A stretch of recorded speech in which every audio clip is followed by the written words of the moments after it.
taking himself for a championship. A double play, Winston to Frazier. Turn it to the end zone. What a catch. Micaiah touchdown.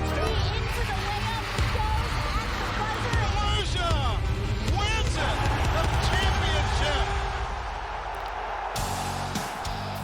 It's Thursday night and high school football time right here at Spartan Stadium. An outstanding matchup. Shades Valley taking on the top-ranked Mountain Brook Spartans.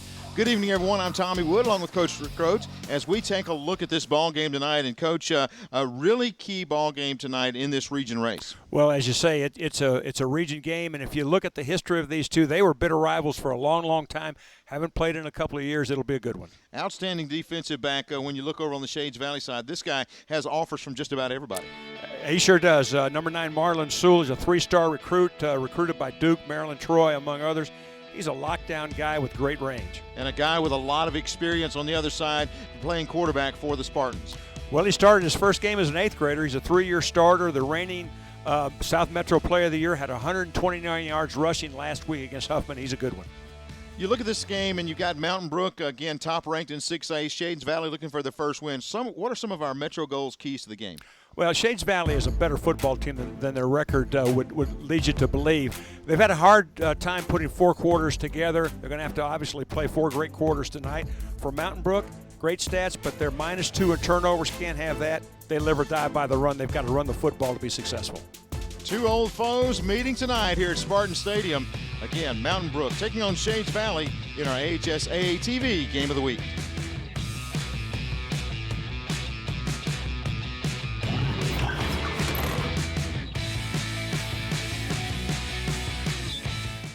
While you're at home with family for the next few weeks, don't put off scheduling home repairs. Call Ox Foundation for a free estimate. With more time at home, you tend to notice things you haven't in the past. Mold and moisture in your basement or crawl space, uneven driveways, stair-step cracks in your exterior brick, uneven floors and doors. If your home is showing weakness, it's time to get strong. How strong? Ox Strong. Stay strong, Alabama. WOTM, your new home for high school sports in Alabama. Tune into WOTM every Thursday night at 7 for the AHSAA WOTM Game of the Week. WOTM available to every cable TV provider in the state. If WOTM is not currently a part of your provider's lineup, call and request that they add WOTM. Thursday, September 24th, the Fairfield Tigers travel to Birmingham to take on the Jackson Owen Mustangs live on WOTM. WOTM, your exclusive TV home for the football Super 7 and basketball, baseball, and softball championships.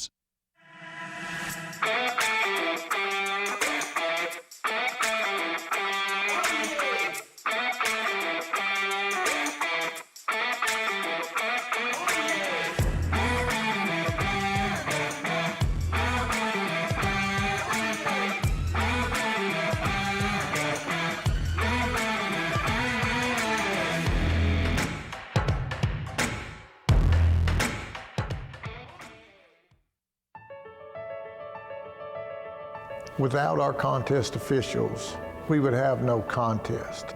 I truly encourage our parents to be a shining example of sportsmanship regarding our contest officials and setting example for everyone, as well as coaches and fans across this state, to treat our officials with respect.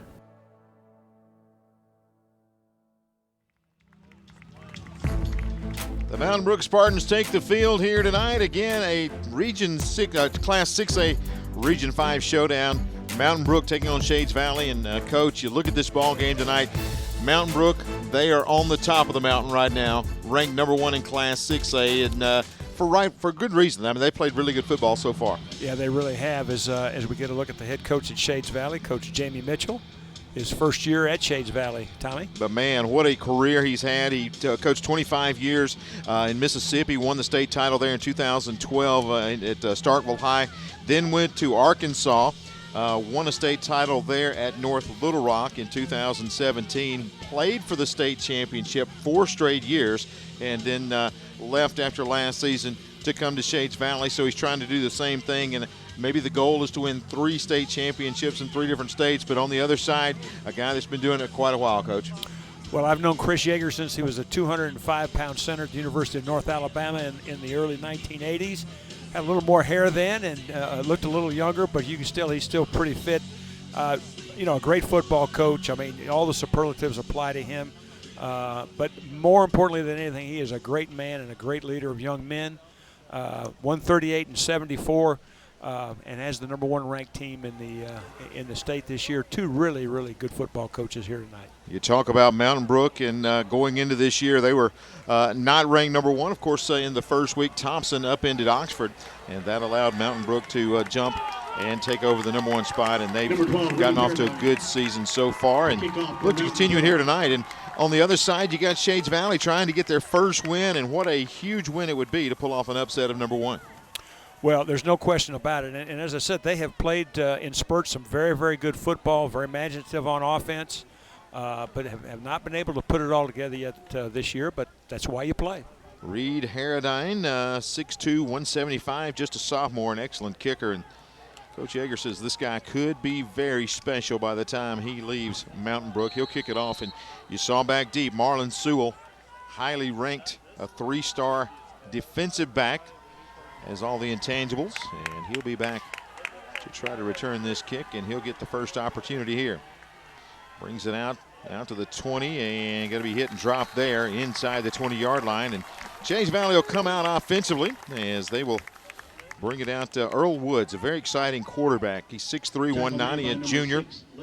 He wears #1, and this guy can get it done. He's got a big touchdown receiving a little bit earlier this year. He's very versatile, and looking for him to – he's got to get this offense going if Shades Valley is going to be able to get some points on the board tonight. Yeah, they're averaging about 18 points a game, 173 yards passing, 133 yards rushing, a little bit over 300 yards per game. And as you can see, they'll give you some window dressing. Both these teams very imaginative offensively. First down, going to throw the quick hitch on the outside. Pick up of about 5 yards. Good start there for the Mounties offense. The pass complete to Alfonso Weathers. I don't remember a football season where I've seen as much bare front. 3 down linemen, center covered, both guards covered, 2 outside guys. As you get that look at it right there on the quick screen. Yeah, Ox Foundation's replay right there. And again, you got Weathers on the outside, a gain of 5, trying to stay ahead of the chains. Very key for this offense. And just like that, a penalty flag. Looks like they've got some illegal procedure there in the interior. Before the snap, false start, that will be the call. 5-yard penalty. So you get the 5 on first down, and all of a sudden the penalty, and now you're backed up again, second down and 10. And you saw something there that you'll see from Shades Valley a good bit tonight that you don't see a whole lot anymore, and that's that quarterback under center. They ran the old fullback belly play that time, but the procedure penalty wipes that out, and that's the penalty. Straight I formation, back to the fullback. It's Bostock, and he will not get to the line of scrimmage, and that's something that this defense has done all in the early going for Mountain Brook. They've been able to come up with some big stops, and John McMillan from linebacker has been playing extremely well. He comes in, finishes off right there. Well, the Mountain Brook defensive staff is very experienced. They've been together a while, and they play a variation of a 3-3 stack, a little bit of 3-4, some bear. And they always have a green jersey in a gap, and very difficult to operate against. Third down and 9. Fake the handoff. Looking out in the flats, throw, and going to be broken up. Trying to find Pearson out there in the flats, and the defense all over him there. You look at the Ox Foundation's replay as they flip it out. Had him for a moment, but just too much traffic out there, and would have been a remarkable catch if he had hauled that one in. But it's going to be 4th and 9 now for Shades Valley. Yeah, it came with some bootleg action and had it cleared out for, they had a flat route shallow and a bench route deep, but just overthrown, couldn't connect. Paulson Wright back to return the punt from Guerrero. Get it out of there. Wright calls for the fair catch, makes it back at around the 41-yard line. That's where Mountain Brook will get their first look offensively. First and 10 from the 41. So 3 and out. And back to Mountain Brook here in the early going. Yeah, you get a look there at Strother Gibbs, the senior quarterback who's been there a long time. as we said, started his first game as an 8th grader, which is really unbelievable for at that time a 7A school. 3-year consistent starter for him. 158 yards rushing, 16 for 27 for 392 yards passing. You know, he is truly a dual threat quarterback. You know, Coach Yeager said the thing that he likes about Gibbs is he's just a competitor. Wants to do well in everything he does, every drill, and he is tough, as you see right here. Going to run the football and out across midfield into Shades Valley territory at 49. And he is grabbing that right hamstring. Yep. It's good for an America's first down, but Gibbs did get up grabbing that right hamstring. Well, they empty the backfield right there. You can see nice job by the right side up front. Comes clean, plants right there, but it looks like that leg slid on him a little bit, and sometimes that will make you a little bit gimp, but he appears to be, I won't say no worse for the wear, but he's still there. So after the first down of the night, Gibbs back, floats it down the middle, just a little too tall there. That time looking for Sims Brown, just right down the hash. And if he lays that out a little more, he may still be running. Yeah, you know, it seems like we talk about this a lot every week, but you can watch, it doesn't really load up that backside and drive the ball with a little touch on it. Just kind of goes from front to back in a hurry, and that ball's going to sail just a little bit on you.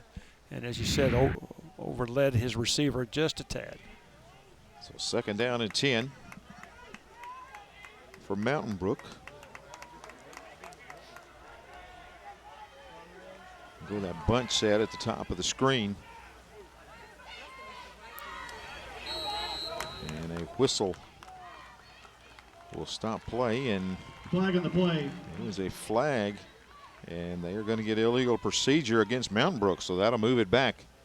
You know, if you're an interior lineman, once you get in your stance, you can't move. I don't know whether that was the case or whether there was an illegal shift, but evidently Coach Yeager got the explanation that he wanted. 5-yard penalty on Mountain That's going to make it 2nd down and 15. 2nd and 15 from the 46-yard line. For the Spartans. Coach Yeager there. There's Gibbs in the backfield now with Brogan back there with him, and Gibbs going to follow him through. He'll find a little hole, and back into Shades Valley territory to the 46-yard line he goes. He grabs that leg. There it is. Yeah, he's still grabbing. He's grabbing right at the top of that, right at the top of the hamstring right there. Did it on the first run and did it again on this one right here. Yeah, he is. And, you know, you see him grab right there. And if you are a Mountain Brook fan, you don't want to see that. This guy has been off to a tremendous start here in 2020. He's trying to gut his way through it. Facing a 3rd down and 7. And these running plays, Coach, this is something not unusual for Mountain Brook. They'll do a lot of quarterback runs. This time he's going to be sacked in the backfield. He'll go down back at the 48-yard line. That's good pressure coming in. Turner on the blitz, able to get back there. And as we said, Gibbs doesn't look very mobile, and he took a pretty good shot right there. He comes right off of the left side of your screen. It's the edge rush unblocked right there. Brings up 4th and 12. Now they have had a situation this year that you know, Jake Thompson, their receiver, has played quarterback. I think he played against Woodlawn. It was 3 for 3 throwing the ball. Right. But that'll be a big drop-off now if they have to make a change here. He walks over, and they're going to check him out on the sideline. And a punt right here. Going to hit. Takes a Shades Valley roll. And the Mounties will have it 1st and 10 back at the 35-yard line. So the Mounties defense performing well there. Yeah, very much so. Both defenses have acquitted themselves very well in the early going. Shades Valley takes over 1st and 10. There's Jamie Mitchell there. You know, he knows the opportunity his football team has tonight. You know they're 0-3, but if they can knock off the #1 team in the state, those other 3, you know, they won't matter too much. Look at this set here. Little centipede set. As they break out, Woods brings the man in motion, gives it off, and nowhere to go for Pearson. Good penetration. Rob Gunn leads the way for the Spartans. And this Mountain Brook defense is not very big at all, with the exception of Braxton Wetzler, nose guard, who goes 275. They're all in the 190 to 205 range, but very, very quick up front. They slanted that time right into the play, and their quickness is really exceptional. The gun listed at 175, and we were checking to see if that's a typo, but you see right there, he's not that big, but as you said, very quick and able to get in the backfield that time. Brings up 2nd down and 10. First time out of the half. And timeout Shades Valley. called. We'll take the break with it right here on WOTM, presented by Ox Foundations.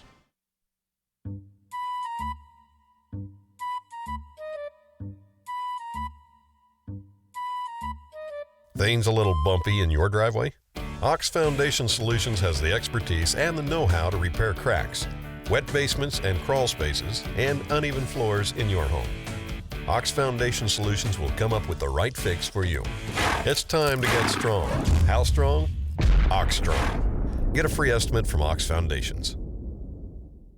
WOTM, your new home for high school sports in Alabama. Tune into WOTM every Thursday night at 7 for the AHSAA WOTM Game of the Week. WOTM, available to every cable TV provider in the state. If WOTM is not currently a part of your provider's lineup, call and request that they add WOTM.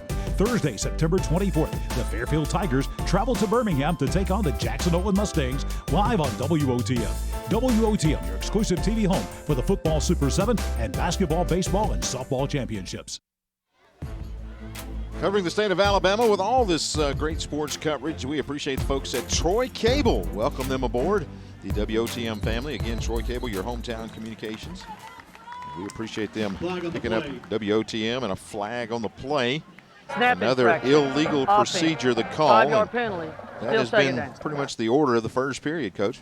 Yeah, they call a snap infraction that time. You know, that means the center moved the ball illegally. I didn't really see anything. I saw him adjust the ball to snap it, but obviously there was something that was out of sort. Got to take it to 2nd down and 15.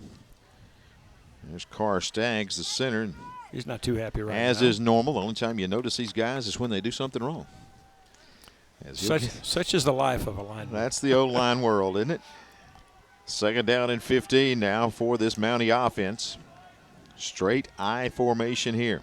Trying to sweep it to the left side, see if they can get some on the corners.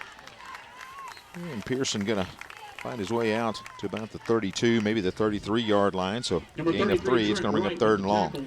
Well, and it was interesting. You saw the shifting that Shades Valley did. They really ended up in a bunched shotgun look, and they shift to the I formation. It called 7 Mountain Brook Spartans to have to move before the snap, but you can see no worse for the wear. Really a nice job of pursuing that time by Wetzler, the big nose guard, and you can see why they say he's a key to their defense. Not only is he 275, he can move. 3rd down and long.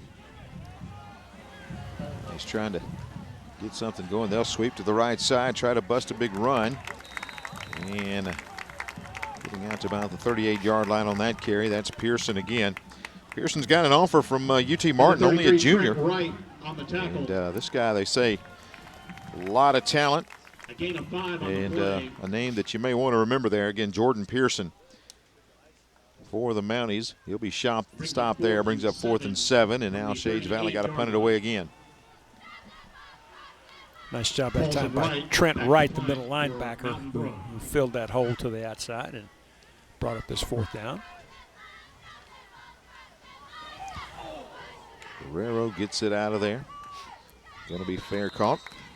Paulson Wright, the senior, hauls it in there. And our second look at the Mountain Brook offense. We'll see if Gibbs is still in there.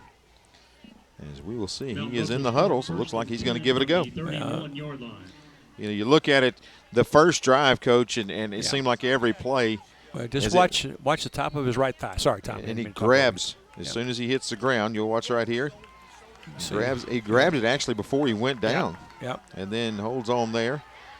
Then taking that big pop, and he'll grab it and makes his way to the sideline. So they may have tried to stretch him out a little bit, see if they can keep the young man going, as he is the leader of this offense. So Mountain Brook's got it, 1st down and 10. And from the 30, off to the deep back. Only a couple of yards there. And It was Brogan on the carry. He's the 5'11", 180 senior. You're going to see a lot of folks carry the football from Mountain Brook. We talk a little bit about Gibbs, and when I was saying running back by committee, I count Gibbs in that as well because Absolutely. he gets his share of carries too. Yeah, Brogan's been pretty solid. 261 yards on the year, 5.2 yards per carry, 1 TD. He's very solid. I tell you got to give the Shades Valley defense a lot of credit right now. They've been pretty salty. You know, the formation adjustments that Mountain Brook always makes you do, they've done flawlessly to this point. 2nd down and 8 here. Long snap count. Gibbs down the middle. What a catch. Pop loose. Was it a catch and a fumble? Let's see. They're going to, I would think it would be an incomplete pass, but the official kind of gave a quick indication as if he might have considered it a catch, but it will be jarred loose. That is a heck of a pop there, Coach. Yeah, I think it was Cameron Harris, the safety, that comes over and makes the hit, and it was. Knocks that thing loose. Couldn't get it put away, and of course the ability to play the football in the air and attack the ball once it's touched the receiver is fundamental to great defensive play, and that time Harris did it just like you draw it up.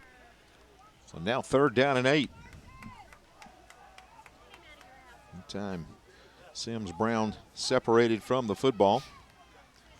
3rd and 8 now for the Spartans. Gibbs going to go to the air again, looking deep. Throws it down there too far. Tried to get Sims Brown. Overshoots him and bring up 4th down now. Yeah, Shades Valley was in man-free coverage that time. Just ran a straight streak route down the field, but well covered all the way down the field and really nowhere to go with the ball. You know, the receiver's got to stack that defender and get back and get some real estate laterally to give that play a chance. But that time, the Shades Valley defender did a nice job of pushing the Mountain Brook receiver all the way to the sideline. I believe that was Sewell on coverage, and he was step for step. Mountain Brook's got to punt the football away. Harradine going to kick it deep. And going to be Pearson on the return. And good coverage downfield and good hustle. And on the stop that time, number 61, and that's Rob Gunn. Hey, don't forget, every Wednesday night, 6:30, we've got you covered with the AHSAA Weekly Show hosted by John Holder. We'll keep you up to date and in the know about everything that is the AHSAA. Again, that's Wednesdays at 6:30 right here on WOTM. Return of 8 yards. So after a return of about 8, 1st and 10 for the Mounties. Yep. But what about the flag there? Going to move it back. Kind of feel like we're watching two boxers in the center of the ring, yeah. You know, just trading jabs. Yeah, just trying to get a feel for one another. I don't think either coach would be satisfied with the rhythm they're on right now. No, defenses have ruled tonight to this point for sure. Yeah, you're pleased if you're the defensive coordinator. You're over there smiling, but the offensive guys are they're drawing things in the dirt, trying to get something going. Well, you know, we've had some of the others now. We've had some track meets now. So here comes Shades Valley. Under Coach Jamie Mitchell. Shades Valley. As 1st down and 10. Foul ball all the way back at the 14, though. 14-yard line. So a long field to operate for the Mounties. You see that field position starting to shift here a little bit. But Earl Wood's going to break it out of there and change that a little bit out to the 30, to the 32-yard line. Good run by Woods. Just a quarterback draw, and he'll pick up an America's first down for the Mounties. Well, I tell you, when you got a quarterback that can run, you can see the speed sweep action is going to get those linebackers moving laterally.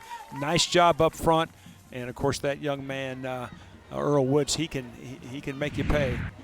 Good speed north and south. It's such a difficult play to defend because you have to honor the speed sweep, and the quarterback counter is always tough. So the initial 1st down of the night for Shades Valley. And Woods going to flip it out, looking for Pearson out in the flats, and missed him there, so it'll bring up 2nd down and 10. Yeah, just ran the hitch to the outside. Really, there was no flat defender. It was just a matter of throwing and catching, and just could not get the throw down to a catchable height.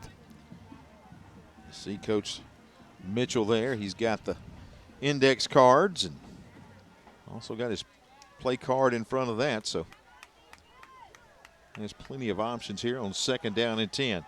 They go back to the I formation. And throw out in the flats. Catch is going to be made.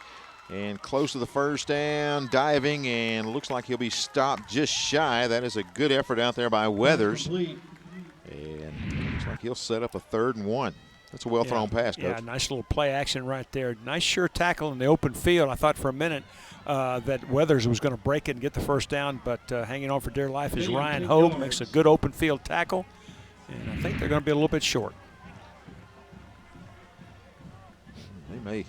It looks like he may have picked it up. After further review, he's or on got the other America's hand, first. That's what we were saying. Or on the other hand, he may have just enough, Tommy. That's right, the America's first down. Looked like he was going to be short. I guess that last effort able to pick it up. If I hadn't have said what I said, he would have been short. That's I guarantee right. you. That's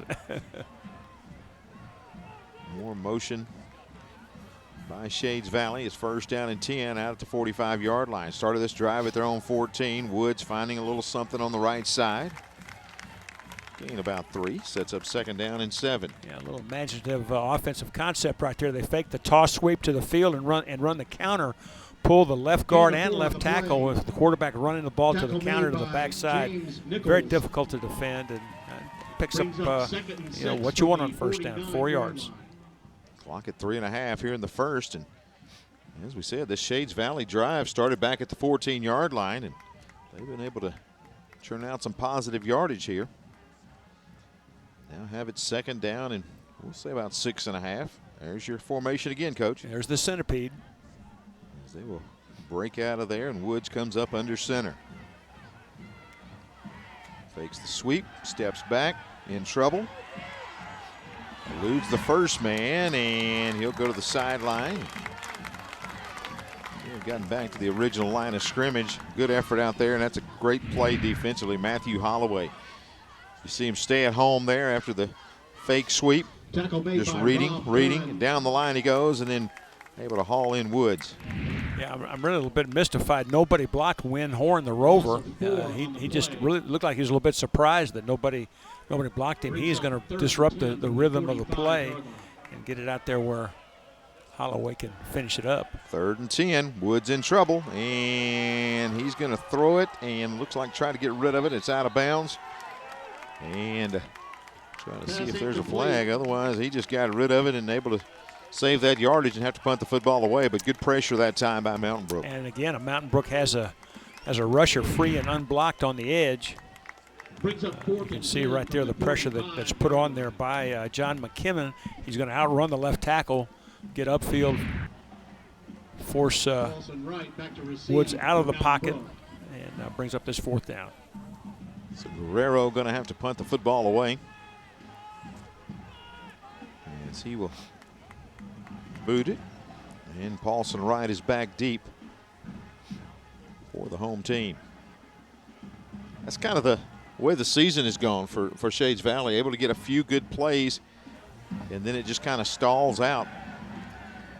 And the punt here going to roll out of bounds across the way, but that seems to be the way Shades Valley's had the whole year. They just have not been able to string enough good things together to win a football game yet. They certainly show the capabilities of executing. They've had some big plays in every game that they've played, but and of course you got to remember this is the first-year head coach trying to teach a team how to win that's been down for a while, and it just takes some time. And I tell you, it's tough to get well against the #1 team in the state. Yeah. And I may be wrong, but it looks to me like Gibbs is limping pretty good on that leg.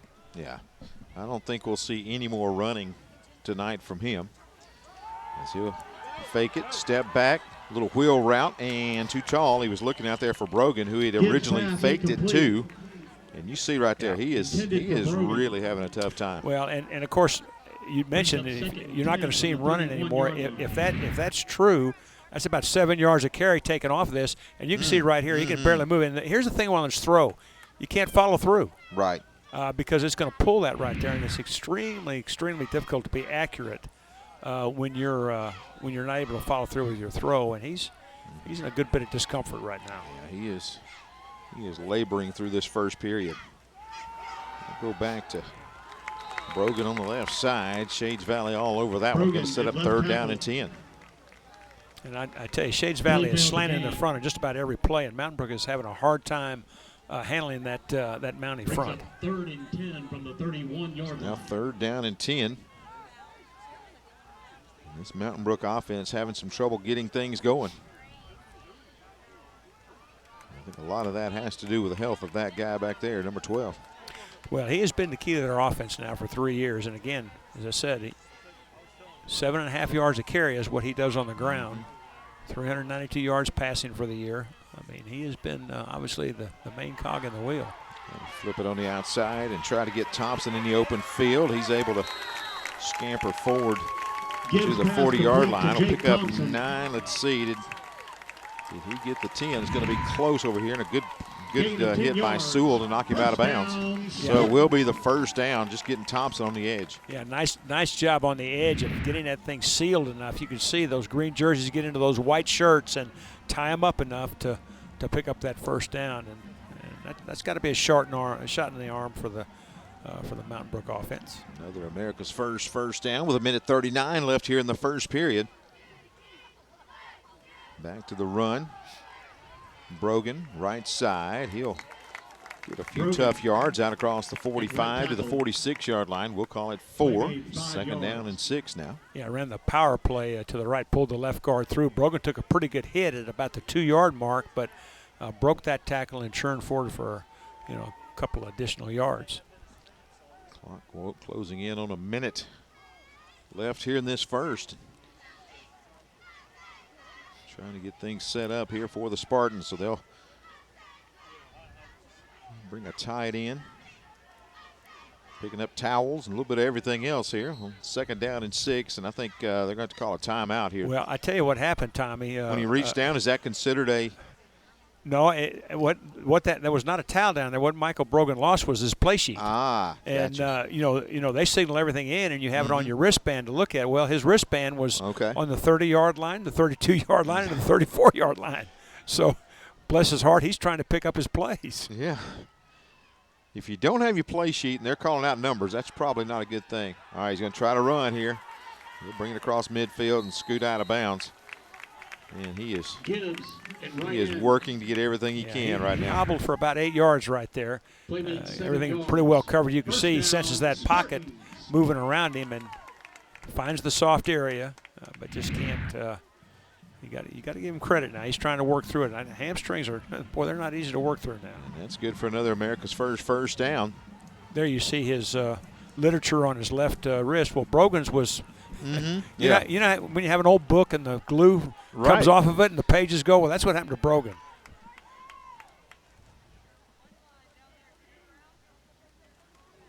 Brogan gets the call right here, bounces off the pile, and good cut there to get inside the 40 to the 39. Well, I tell you can see why he's averaging about over 5 yards a carry. That's a very patient run. You know, as he gets a new book. Yeah, he's still trying to get the plays. He did a nice job of sliding and finding that open area to his right and picked up an initial 4 or 5 yards. You can see if you don't have your book, you're in trouble out there. You really in that don't. offense I mean, and it's a couple of those plays there, and he just doing a really good job not to know what the plays are. We'll go back to Brogan, and this time hitting the backfield. Good penetration. Brogan. That time by that front line. I believe that was Damian Dick. Yeah, I think it was. Yeah, getting the pressure. Of it. And we are scoreless here at Spartan Stadium. Battle of number 1. Mountain Brook taking on Shades Valley as we continue our football here on WOTM, brought to you by Ox Foundation.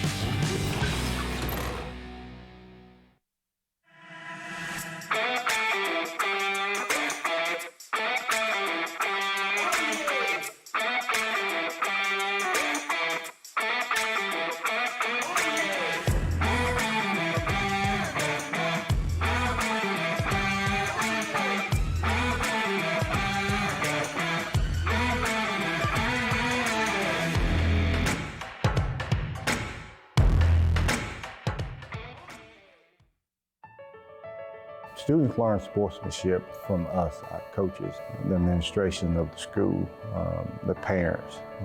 That's how we learn sportsmanship. Sportsmanship is one of the greatest tools that we can give our student athletes. It's respecting the game you're playing. It's respecting your opponent, respecting the field of play. That's what good sportsmanship is, and enjoying the game while you're playing. High school football on WOTM tonight. Hey, if WOTM is not part of your provider's channel lineup and you're having to watch other ways, you need to call and request that they add WOTM. Again, get in touch with your cable provider and say, hey, it's time to add WOTM. Of course, we got championships coming up throughout the year. That includes the Super 7 from Bryant-Denny Stadium in December. We've got basketball coming up in the spring, so you need to make sure you've got a way to check out all the action. Brogan going to check out about 10, 12 yards on that carry for an American's first down as he's able to get through, and a good gain by Brogan. Yeah, Was there a flag? There may have been a flag on that. Yeah, one. I think there was. I was going to say that was the best Mountain Brook play of the night. They did a great job of sealing the Shades Valley defense to the inside, pulled the whole entire right side of the line, wrapped it around, and hit it upfield hard, but it may all be for naught. Yeah, that official is. It's a pretty long explanation. Well, very illustrated.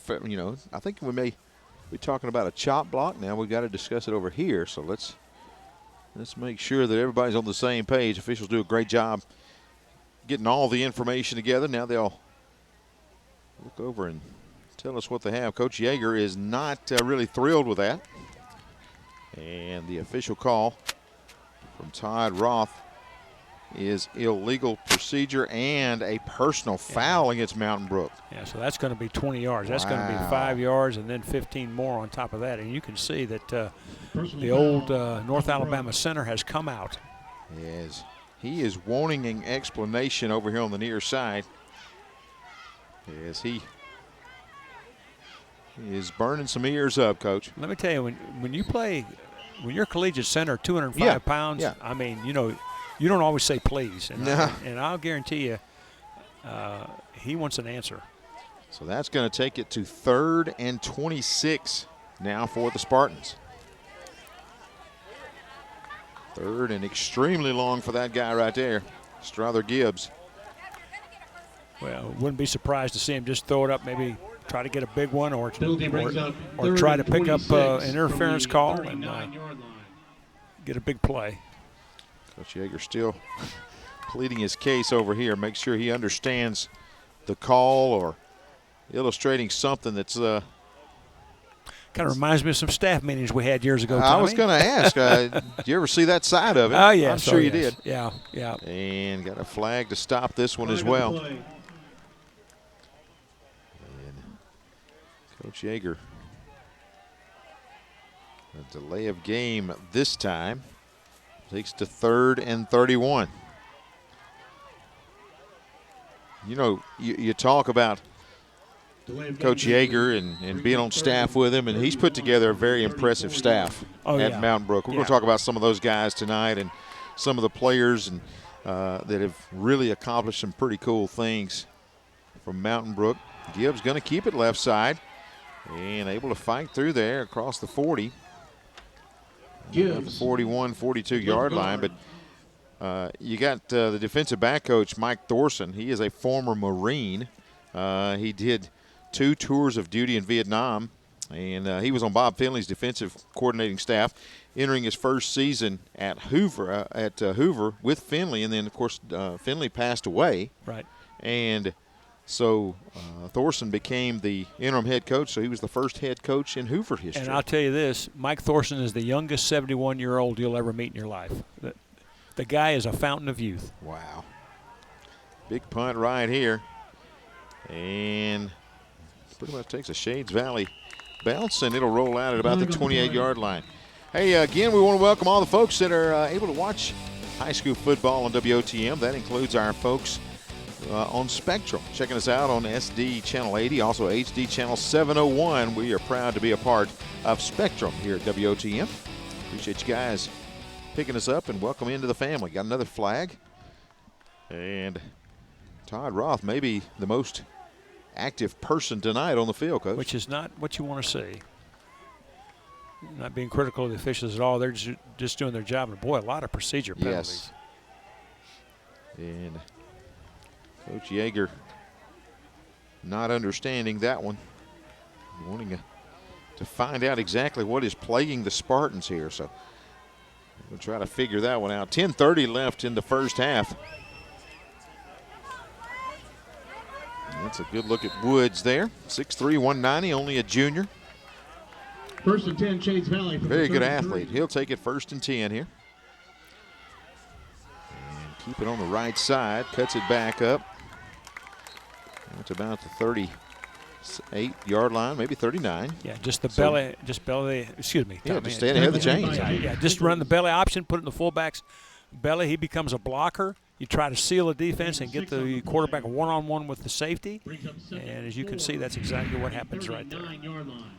You know, we talked about in the maybe before we were on tonight, just Mountain Brook being so fundamentally sound, but Shades Valley's matched them tonight. I mean, you look and they've made those sure tackles, and they've been able to make some things happen and get those key blocks and doing a great job blocking downfield. And Shades Valley hanging right in there. They'll go back to the I formation here. To the fullback it goes. And Bostock across the 40 there. He'll pick up, looks like 2 to 3 more. And staying ahead of the chains, bringing up 3rd down.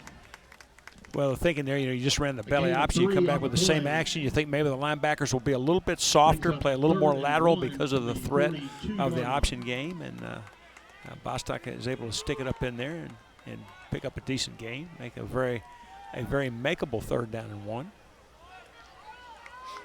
So 3rd and short here. They'll sweep it back.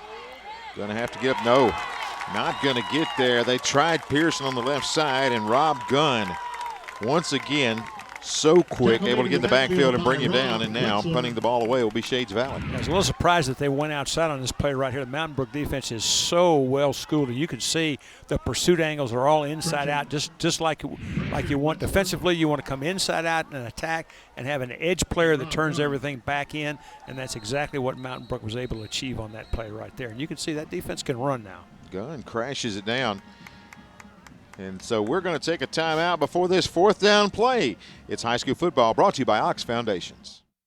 Hot under the collar because your basement is full of water? Call a local company you can trust. Ox Foundation Solutions. We use the most advanced water management system to stop water from invading your basement for good. Things feeling a little uneven at home? Ox Foundation Solutions will fix your uneven concrete sidewalk, driveway, or basement in no time. Ox Foundation Solutions has the best plan to keep your home safe. If you are experiencing any issues with your sidewalks, basement, crawl space, or foundation, get a free estimate from Ox Foundations.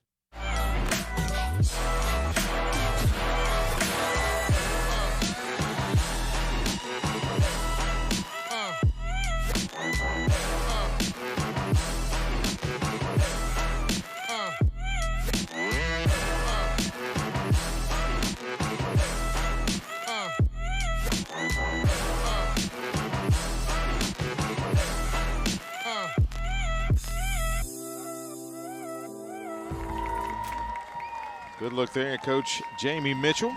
4th and 2. For Shades Valley, and 4th and 2. They're going to line up as if they are going to go for it here. And Woods up under center.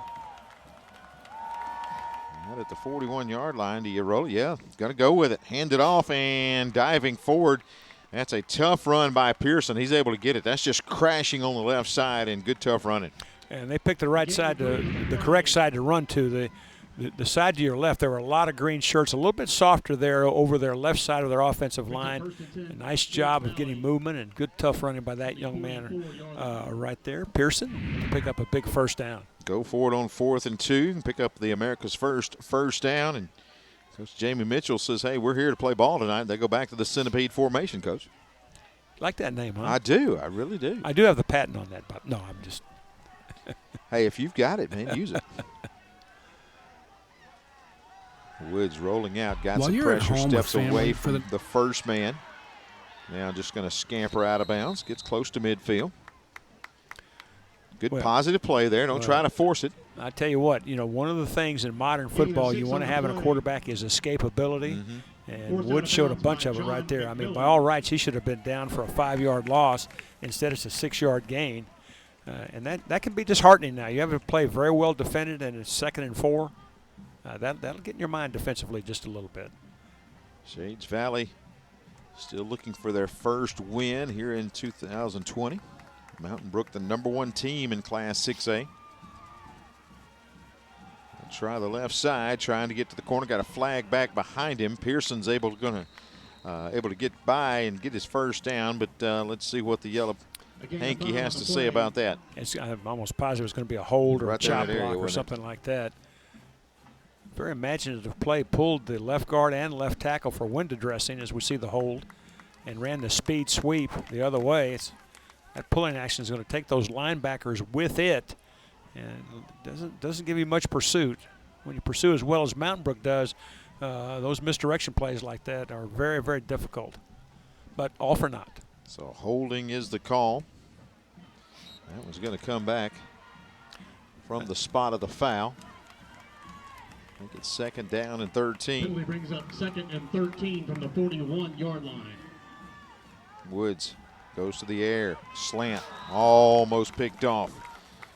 Tried to hit the slant. Pugh sat down on it and almost hauled it in for the INT. It almost looked like that it was Blake Pugh running the slant route. He read it so well. You can see he's going to close right through the top shoulder, which is just what you want. You can see he's there to the ball before the receiver is. Just really well defended. Makes it 3rd down and 13, but a good defensive play by that young man. Yeah, well, you can see why Pugh's got 2 interceptions on the year already. It's pretty good ball hawking skills right there. So 3rd and long. No score here tonight. 2-0 rivals finally back in the same classification. Mountain Brook has been a 7A for several years, now back down to 6A. So they join the same region with Shades Valley. Down the middle, almost another interception. We've got a flag down, looking for Pearson on a quick hitter. And that time Trenton Wright had a chance to haul it in. He couldn't pull it in, and another flag. Let's see what we've got here. I believe it's going to be ineligible downfield is what it looks like. Well, that's a tough throw for Woods as we look at the call right here. Ineligible downfield. You are so right, Tommy. Penalties decline. 4th down. You know, watch him here. He's going to make a 360 turn and then have to turn and throw that slant route. You really can't read the coverage at all. And as you can see that Trent Wright, I mean, he was moving to the route before the quarterback ever completed his 360. That's a tough play there. Now to punt the football away, Guerrero, as he gets a low snap, going to have to hurry, and he does get it out of there. And Wright's going to bring it back the other way. Wright trying to get in the open field across the 40, out to the 45-yard line. Good return for Paulson Wright. Again, we want to thank the folks that bring you high school football, and one in particular, Kevin Weber and the folks at Ox Foundations. They've been with us since day one, and we appreciate their support and glad to have them aboard. Again, Ox Foundation Solutions and the folks there, we appreciate them so much having new football here on WOTM. That young man is still in the ball game. He's been grabbing at his leg since play 1, but he's fighting through it here as he'll come out for this drive and hand it off to Brogan. Brogan turns it up, good tough running, and he's going to crash it to the 45-yard line, maybe even picking up an America's first down as he lands right at the chains, and they'll give him forward progress for a gain of 11. And they've had some consistent success now running off tackle to their left. That's been kind of the weak spot in the Shades Valley defense to this point. Ran the counter earlier, that time just a little wraparound speed sweep to the outside. Wouldn't be a bit surprised to see them go back to that pretty consistently. You know, and the thing you like about Brogan, the way he takes that play, is he turns it upfield. Oh, yeah. He makes his mind up, and he is north and south. He'll get the call here, and once again, going to rip off a gain. This time looks like about 9 yards. So Brogan starting to find some success running the football. And this is another play that's off tackle, outside of that slanting, penetrating defense. They haven't had much luck running inside, but that's 2 consistent gainers on those outside plays that hit pretty quick. 2nd down and 1. Gibbs operates from the shotgun here, as he will go back to Brogan right side, cuts it back, and he's met that time. Big number 35, Damian Dick, 5'8", 250. And he wraps him up and throws him down. That's going to be a loss on the play and set up a conversion down for the Spartans. Yeah, just a nice job again. The Shades Valley defense is slanting, to the field just about every snap, and a good job of beating those blocks. You can see Dick got off that block in a hurry and just makes a great play to hold it to no gain at all. Also a big key there was Turner from his outside linebacker, really set the edge and turned him right back in. And big 35 was there. Timeout on the field. Back with more in just a moment. WOTM, your new home for high school sports in Alabama. Tune into WOTM every Thursday night at 7 for the AHSAA WOTM Game of the Week. WOTM available to every cable TV provider in the state. If WOTM is not currently a part of your provider's lineup, call and request that they add WOTM. Thursday, September 24th, the Fairfield Tigers travel to Birmingham to take on the Jackson Owen Mustangs live on WOTM. WOTM, your exclusive TV home for the football Super 7 and basketball, baseball, and softball championships.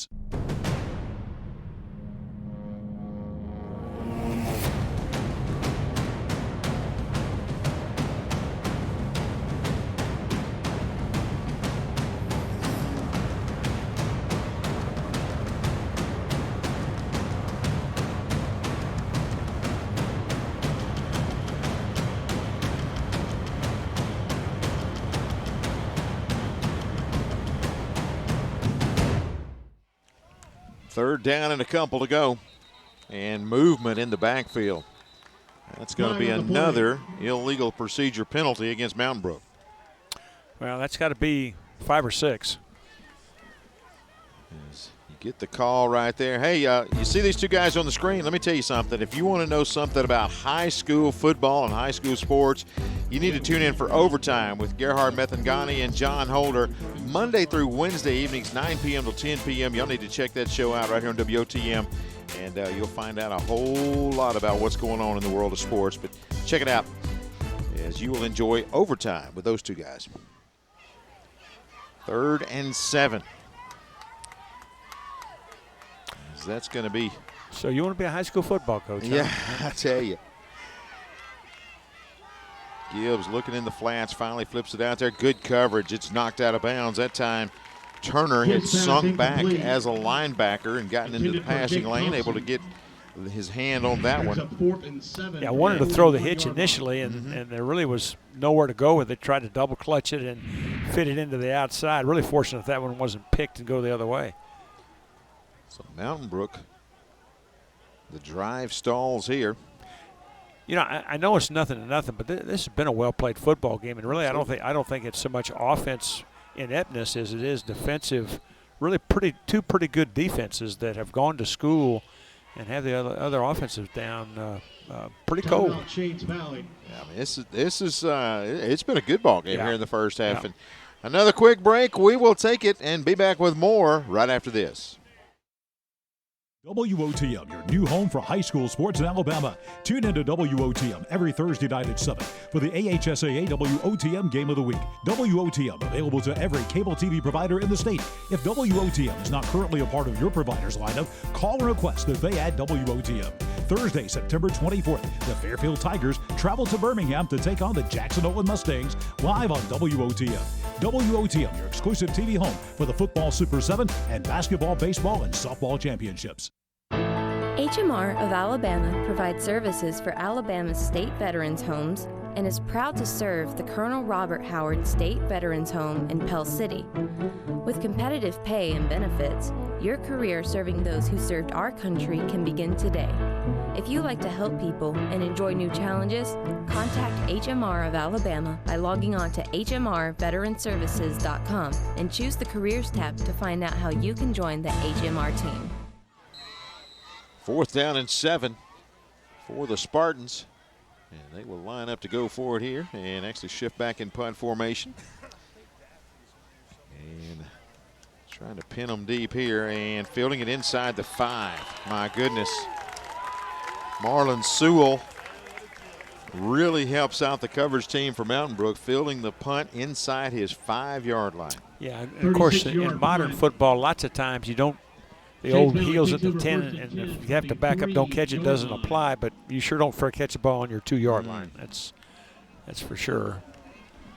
It's key moments like that in a ball game like this that you got to be careful. Yeah. Now you got your offense pinned back deep. I mean, to this point, that's the biggest play of the game, Tommy. Absolutely. You're exactly right.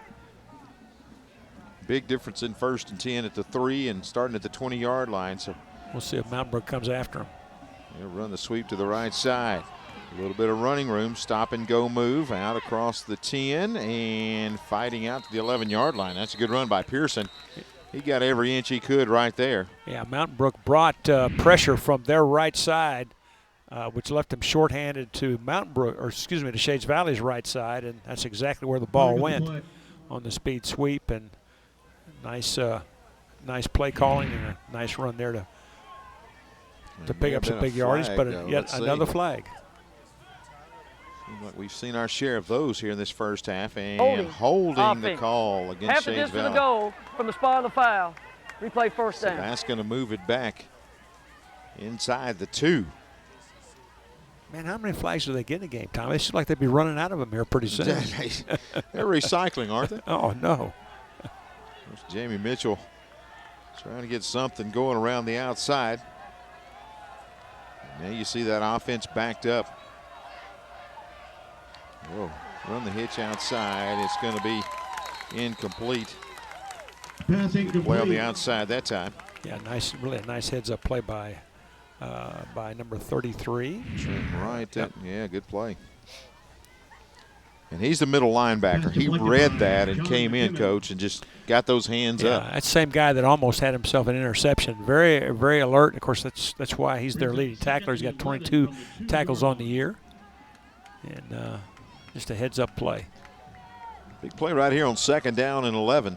And movement. And half the distance to the goal there. They'll take it to 2nd down and 12 after this call. And you see a little bit of frustration offensively between the linemen and seeing Shades Valley. They need something positive to happen here as they're backed up. So we'll call it 2nd and 12. You wonder if they'll just try to give it to that big fullback and just try to get enough yardage to work their spread punt, or if maybe they'll try to go one-on-one on the outside and just lay up the fade. Pretty safe pass if you get it off. Either you catch it or it goes out of bounds. Operate from the shotgun, stepping back, got pressure, throws it down into triple coverage, incomplete.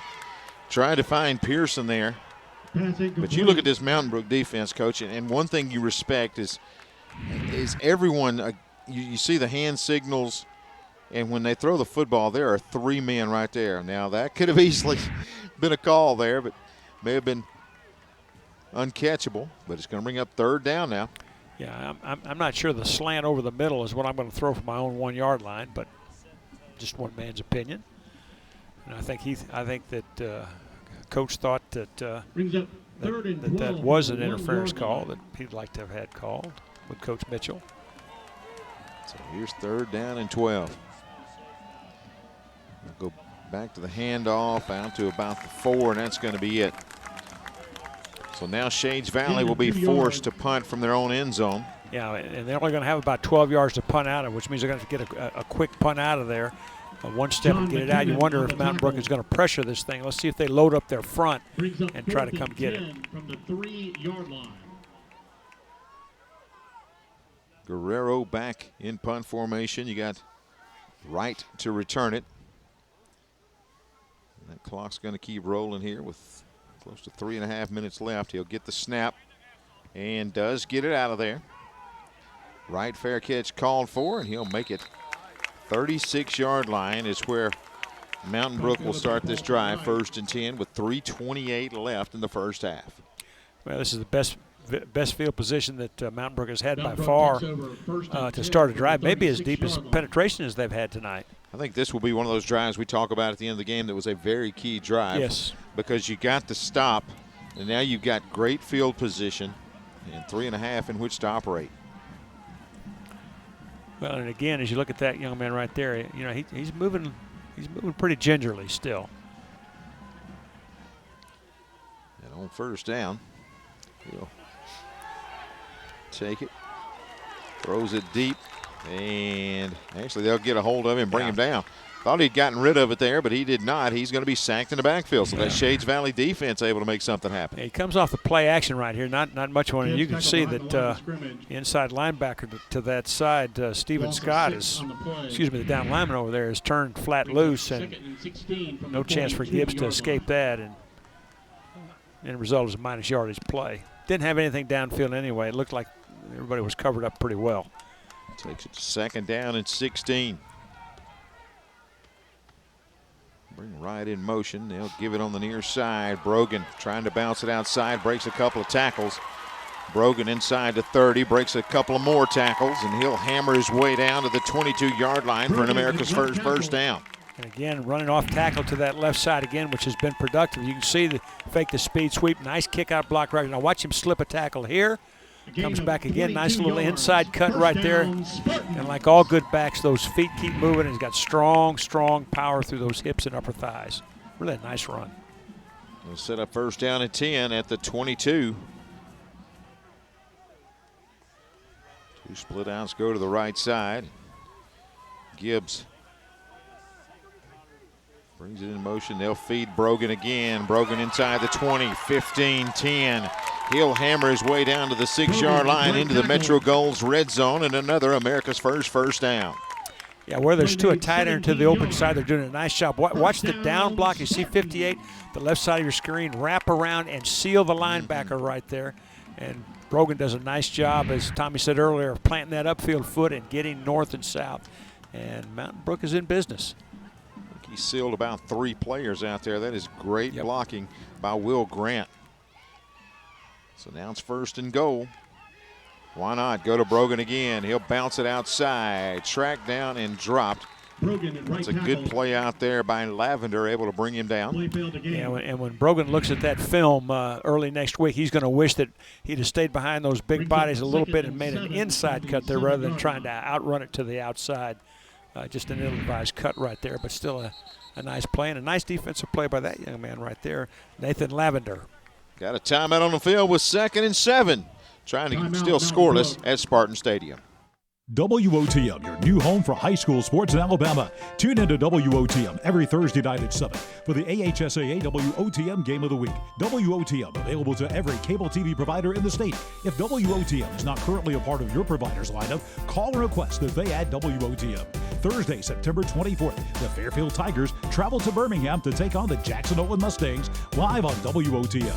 WOTM, your exclusive TV home for the football Super 7 and basketball, baseball, and softball championships. Your health is everything. It is your wealth.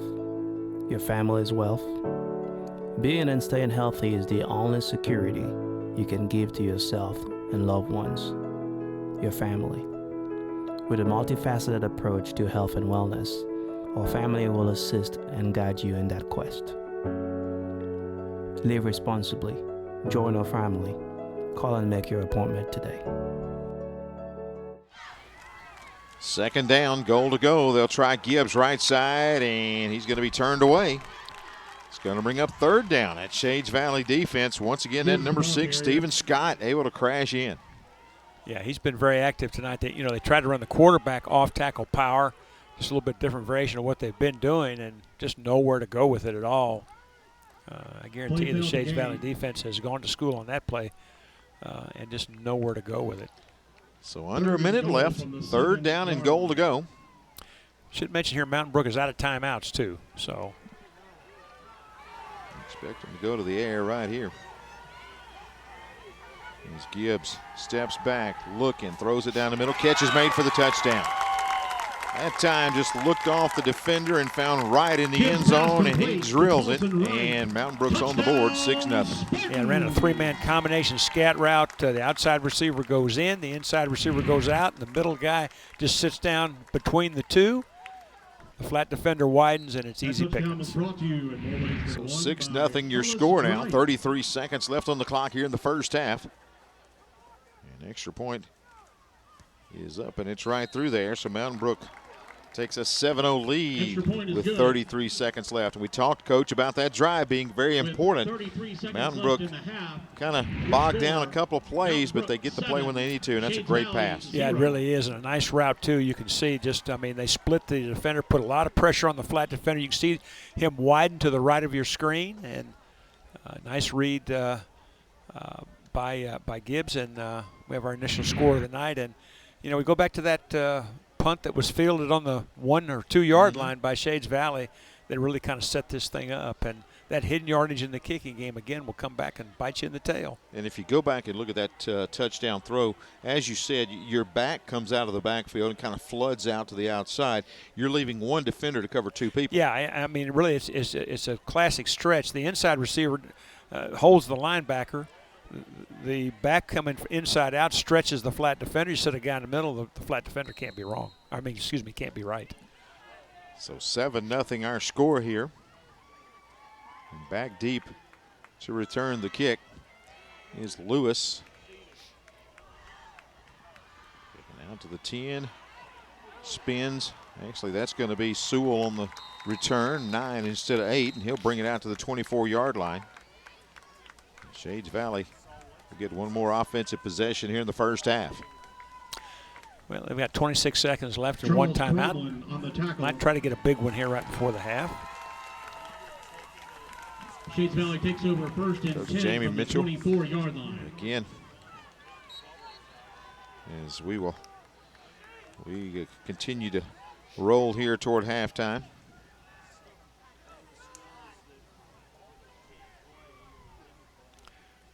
Again, David Holster's halftime highlights of the week coming up at the break. They'll sweep it to the right side, trying to get some running room out to the 29, so a gain of about 5. Pearson trying to hurry to get back and get another play snapped. I was a little surprised that the Mountain Brook defense wasn't a little bit looser. Their deepest defender they had was only about 9 yards off of the line of scrimmage. Thought they might anticipate a little bit of a deeper throw. They're backed up now, though. Back, going to throw it deep. Looking down there, going to be picked off. Actually, they'll rule it incomplete as he dropped it going out of bounds, and that's going to be it for the first half. Coach, very entertaining first half. 7-0 our score hit the break. Yeah, it really was, and a good defense and some offense in spurts, and at the end of the first very half, hard-hitting game. Your score, Mountain Brook 7. All right, David Holster's highlights of the week coming up next. Keep it right here on WOTM.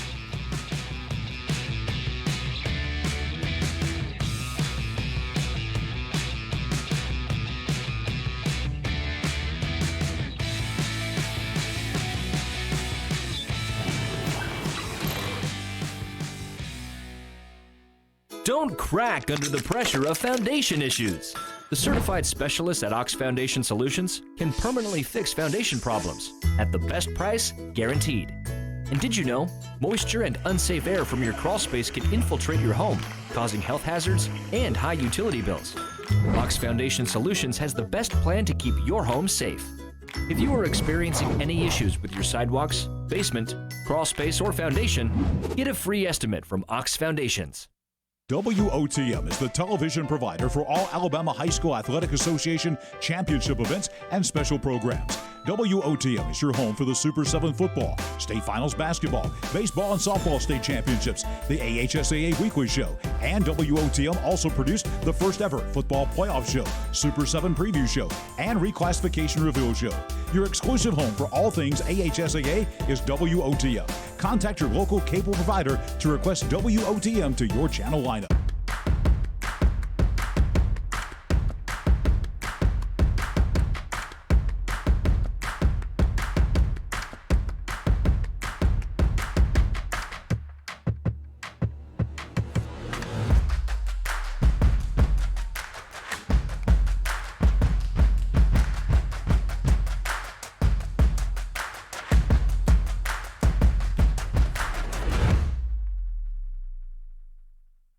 In Alabama, there are two things we take serious: football and barbecue. And at August Barbecue, we take our business serious. Our meat is smoked daily to give you the freshest and best quality. Ask about our daily vegetable specials. And don't forget about our beef brisket, served up every Thursday and Friday. We have a great outdoor seating area to enjoy the best live music around every Thursday, Friday, and Saturday night. Great service, great atmosphere, and great food. August Barbecue. You can taste the difference. Score at the break, Mountain Brook leading over Shades Valley 7-0. A defensive battle here in the first half at Spartan Stadium. Been an exciting ball game so far. Again, WOTM High School football brought to you by Ox Foundations.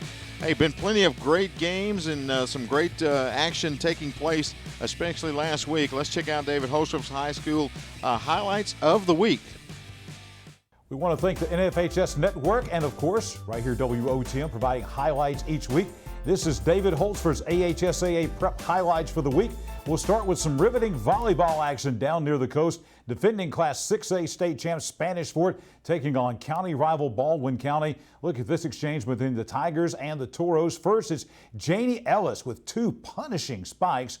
Both returned, however, by a diving defender on the other side for Baldwin County. This is a great sequence right here between Baldwin County and Spanish Fort. Great high school volleyball action. Emma Claire Lee finishing off the point for Spanish Fort. The Toros will go on to win the match 25-9, 25-9, 25-14. You can see the good sportsmanship with a goodbye wave as they leave the court. Staying down in Mobile, Enterprise Wildcats taking on the Davidson Warriors, a 7A non-region game played at Baker High School. Wildcats quarterback Quentin Hayes with a triple option. Halfback Sam Whitaker with the score. Enterprise not through, though. The Wildcats run reverse. This is senior running back Joshua McRae following his blockers, speeding 43 yards for a touchdown. Enterprise would go on to win 52-13. Going a little further north, Opelika topped Eufaula 28-21 in this 6A Region 2 battle. Exciting from start to finish. Bulldogs quarterback Eric Watts with a 10-yard Opelika touchdown.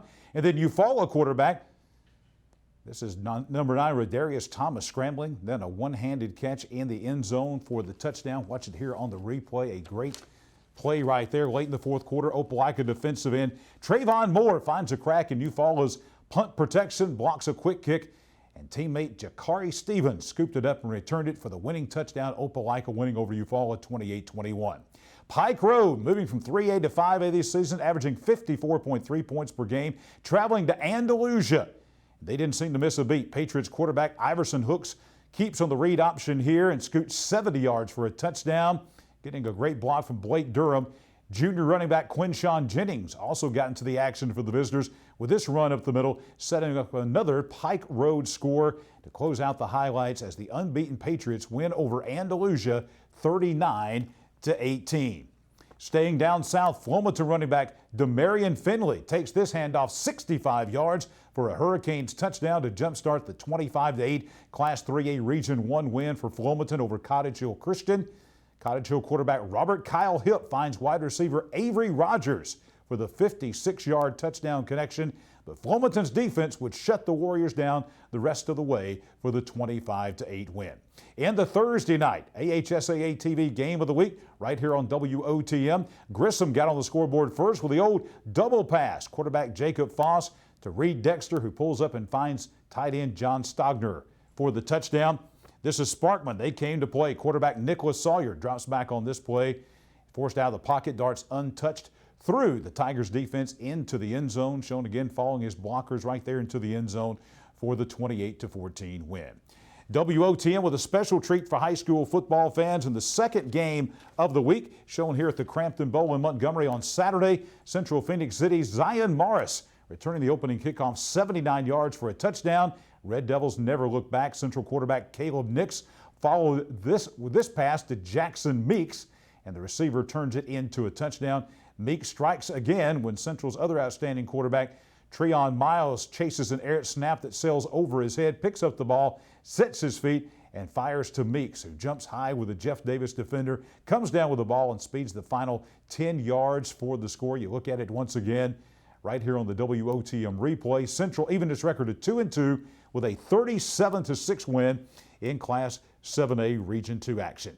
And for the final play coming up, yeah, you're right. This is it, the wild finish in the Hillcrest-Tuscaloosa-Wetumpka game. Everybody in the country talking about this one. The Hillcrest School broadcast program shows it all. First, Wetumpka place kicker Alex Lundell, you saw, booted the 19-yard field goal to give the Indians the lead. Following the kickoff, the Patriots completed two passes to the 41 to set up this amazing finish. Coach Sam Adams borrowed this from Boise State University with 2.9 seconds left on the clock. Quarterback Ethan Crawford takes the snap, throws it to wideout Marcus Wilkins. He laterals it back, following 8 more laterals and a scramble for a fumble. The ball ends up back in Crawford's hands again, and he races down the sideline untouched for a touchdown and a dramatic 34-30 win. There were 4 fumbles, 8 laterals, and you see one of the fumbles right there, another fumble, and finally picked up by Crawford, and then green grass in front of him. The Tampa Bay Buccaneers and future Hall of Fame quarterback Tom Brady commented on this and said, "This is why we love football." No doubt about that. The highlight of the year in high school football, not only in the state of Alabama, but more than likely in the United States. And one last video clip, a special one. That is Fife head coach Paul Benefield, legendary coach in the state of Alabama, getting a Gatorade bath after Fife's 49-20 win over county rival Sylvania. 300th career victory for Coach Paul Benefield. You see that September the 11th, 2020, gets a ride off the field on his players' shoulders as Paul Benefield gets win number 300.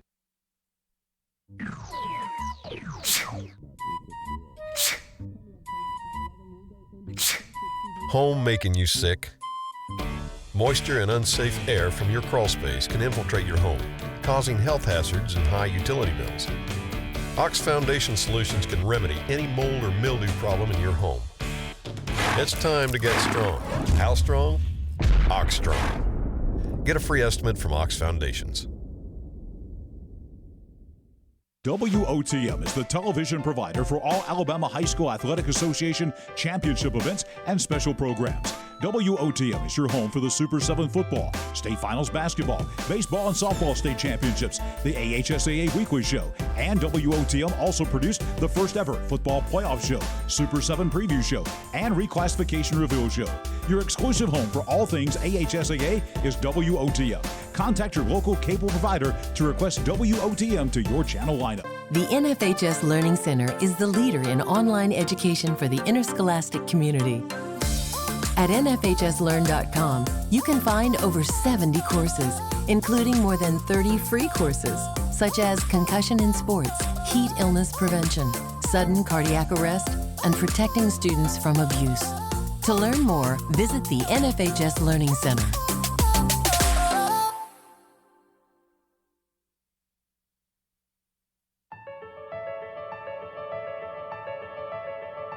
All high school students should have an opportunity to participate in interscholastic athletics. Students can gain so much from participating in extracurricular activities through sport. Not only do they learn sportsmanship, they learn respect, and they learn teamwork. All of these are characteristics that students could carry with them throughout the rest of their lives.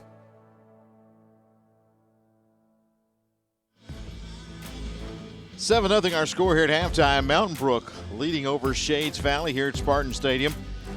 Again, a defensive battle here in the first half. Tommy Wood and Rick Rhodes here. And this has been a Thursday night where these two teams, you going into the game, you got the number 1 team in Class 6A. You got another team that has not won. But, man, this has been an evenly matched first half. Yeah, it really has. You got to give Shades Valley a lot of credit. 0-3 on the season, but they sure haven't played like an 0-3 team now. They've come in very well prepared. They've gone toe-to-toe. Really, the kicking game got them in trouble, catching the punt on their own 2-yard line, not able to get it out, gave Mountain Brook good field position. And you got to give the Spartans credit. When they got the great field position, they took advantage of it and got the score. What have you seen from the highlights here in the first half of the defense from Shades Valley? They have really played well and gotten into the right positions and been very well coached. Well, they really have. I mean, they've handled this Mountain Brook offense pretty well, but I want you to watch right here. Watch that hand go down and grab that hamstring now for Strother Gibbs. I think that's been a big factor in this game because he is such a big part of their offense, and he has been, not to be a cliche, but a little hamstrung this first half. It just has not been able to do what he normally can do. But as you can see, great hitting defensively by Shades Valley, and they've had their moments offensively as well. But as has been their problem all year, they just have not been able to string it together consistently to get points on the board and to this point win football games. But you can see this has been a very even game. Mountain Brook defense very tough. You can see those green shirts swarm the football. But Shades Valley, same thing on their side right here. Now, this is a huge play right there. Again, the ball caught on the 2-yard line. Shades Valley not able to get the ball out. And Mountain Brook has found a little chink in the armor for Shades Valley. These off-tackle runs primarily to the left, but also to the right by Brogan. You can see right here, this is off the right side. Huge hole again. Knocks him on the door, and then really a nice, well-thrown ball in here on a little choice route, and it's 7-0. You know, Brogan has really been a bright spot for this Mountain Brook team in the first half. And like we said, he is a north-south runner. So when he plants that foot, he has his mind made up. And Coach, you like that tough physical runner, don't you? Yeah, he's kind of a here's a voice out of the past. He's kind of a modern version of Rocky Blyer. Remember him?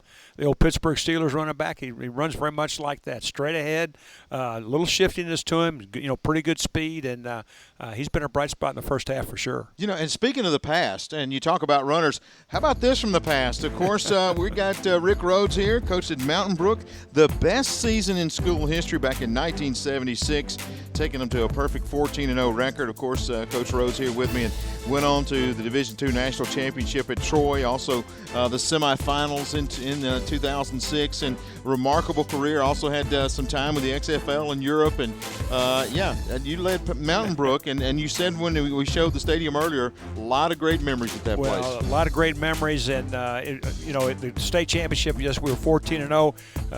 Got to give credit where credit was due. That was the second half. The first one was run. There's one in 1975. Robert Higginbotham was the head coach there. They were 13-0. We just had a great group of players there, a solid senior class. I think Major Ogilvie was the greatest high school football player in the history of this state. We had Richard Berg, who was a consensus all-state quarterback.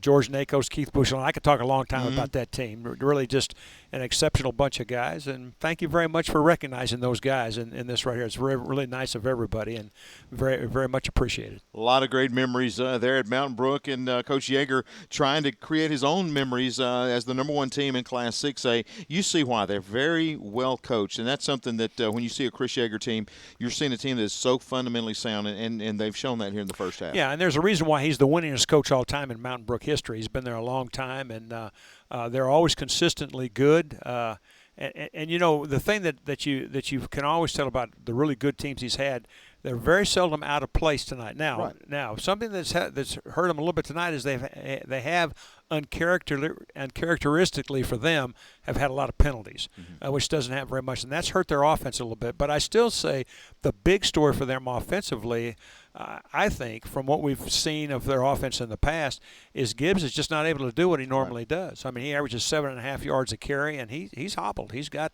what looks like a hamstring problem right here. And that not only hurts you running the football, but it hurts your throwing game as well. But they got on track a little bit at the end of the half. Be interesting to see what kind of adjustments they make going into the second half. Shades Valley's got, they got to feel good. I mean, it's a 7-0 ball game against the number one team in the state. Absolutely. They had their moments, but they're going to have to get some kind of consistent drive going and get some consistency offensively, put points on the board if they're going to win the game. Still a long way to go in this one. Again, the Class 6A Region 5 matchup. Mountain Brook leading over Shades Valley 7-0. Our coverage continues in just a moment. While you're at home with family for the next few weeks, don't put off scheduling home repairs. Call Ox Foundation for a free estimate. With more time at home, you tend to notice things you haven't in the past. Mold and moisture in your basement or crawl space, uneven driveways, stair-step cracks in your exterior brick, uneven floors and doors. If your home is showing weakness, it's time to get strong. How strong? Ox Strong. Stay strong, Alabama. WOTM, your new home for high school sports in Alabama. Tune into WOTM every Thursday night at 7 for the AHSAA WOTM Game of the Week. WOTM, available to every cable TV provider in the state. If WOTM is not currently a part of your provider's lineup, call and request that they add WOTM. Thursday, September 24th, the Fairfield Tigers travel to Birmingham to take on the Jackson Owen Mustangs live on WOTM. WOTM, your exclusive TV home for the football Super 7 and basketball, baseball, and softball championships.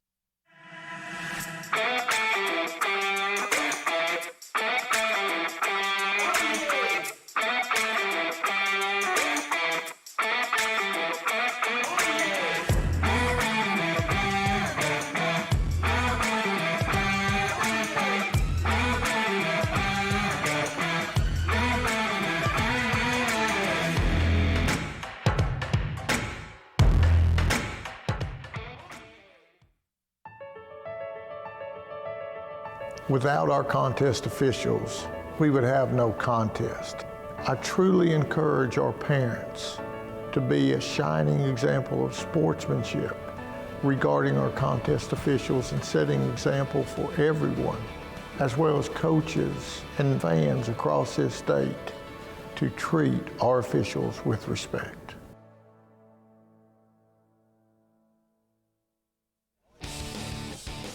7-0 our score. Mountain Brook leading over Shades Valley here at the break as we are here on a Thursday night at Spartan Stadium. Tommy Wood and Rick Rhodes here joining you at halftime. A very well-played first half between these two schools. And, here at WOTM, we cover a lot of different sports, and we try to make sure that you know what's going on all around the AHSAA. We've got our AHSA Weekly Show with John Holder. We want to tell you about a couple of big events taking place in the last week. Bayside setter Breland Daly, again, played extremely well. Ann Schilling got her 1,500th win. Talk about all your wins there, Coach. 1,500. I don't know that you got that far, did you? I don't know if anybody's gotten that far. Congratulations to Coach Schilling. Boy, what an accomplishment. Yeah, Bayside Academy's Lady Admirals volleyball team, they are up in Class 5A this season, and that team just keeps on winning. Amazing program there. Also, track and field events. As you look at the run last week at Oakville Indian Mounds, several runners under 16 minutes running 5,000 meters, and the Chickasaw Trails Invitational, the large school cross-country competition, one of the most competitive ever, and several players under 16 minutes running that course. And that is a blazing a course, Coach. Well, it's unbelievable the amount of miles that those athletes put in training just to get ready for that, and their ability to run as fast as they can run for as long as they can run it's just really amazing to me. Yeah, I mean, it's basically a 5K, and these folks are doing it in 16 minutes. I know that I'll be at a cross-country meet this coming Saturday. I'm going to MC one there. And, I thought you were running, Tommy. No, I'll be standing still. I'm over there with the biscuits. You look like a 17:30 guy to me for sure. Yeah, I'm sure 17 hours and 30 minutes we could make it. But looking forward to that as, you continue to get out. And if you've never been at a cross-country meet when they have the blast-off and those runners come running out, you really don't know what you're missing. It'll give you chills just seeing those young men and women. And the good thing about cross-country, you don't have to be a certain size. It varies, and it gets more and more people involved, and it's getting bigger and bigger in the HSA every year. You just got to be tough. Be tough. That's the number one prerequisite. Mentally tough as much as physical. You got to be mentally tough to run that. That's for sure. We've had some tough people here in this first half. 7-0 our score. Mountain Brook with the lead. And again, they're trying to take control of this region race, and we'll continue with our coverage on WOTM, presented by Ox Foundations.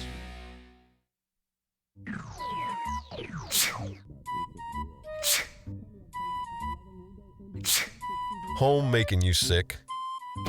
Moisture and unsafe air from your crawl space can infiltrate your home, causing health hazards and high utility bills. Ox Foundation Solutions can remedy any mold or mildew problem in your home. It's time to get strong. How strong? Ox Strong. Get a free estimate from Ox Foundations.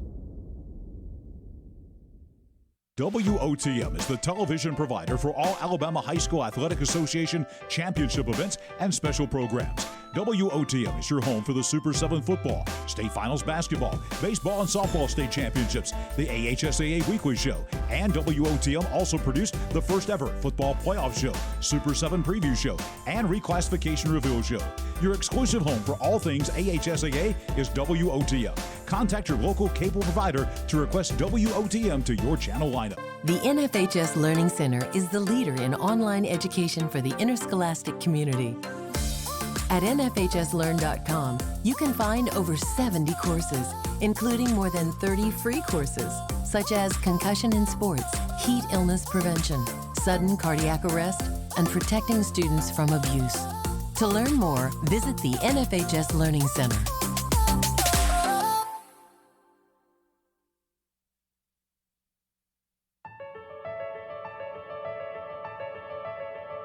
All high school students should have an opportunity to participate in interscholastic athletics. Students can gain so much from participating in extracurricular activities through sport.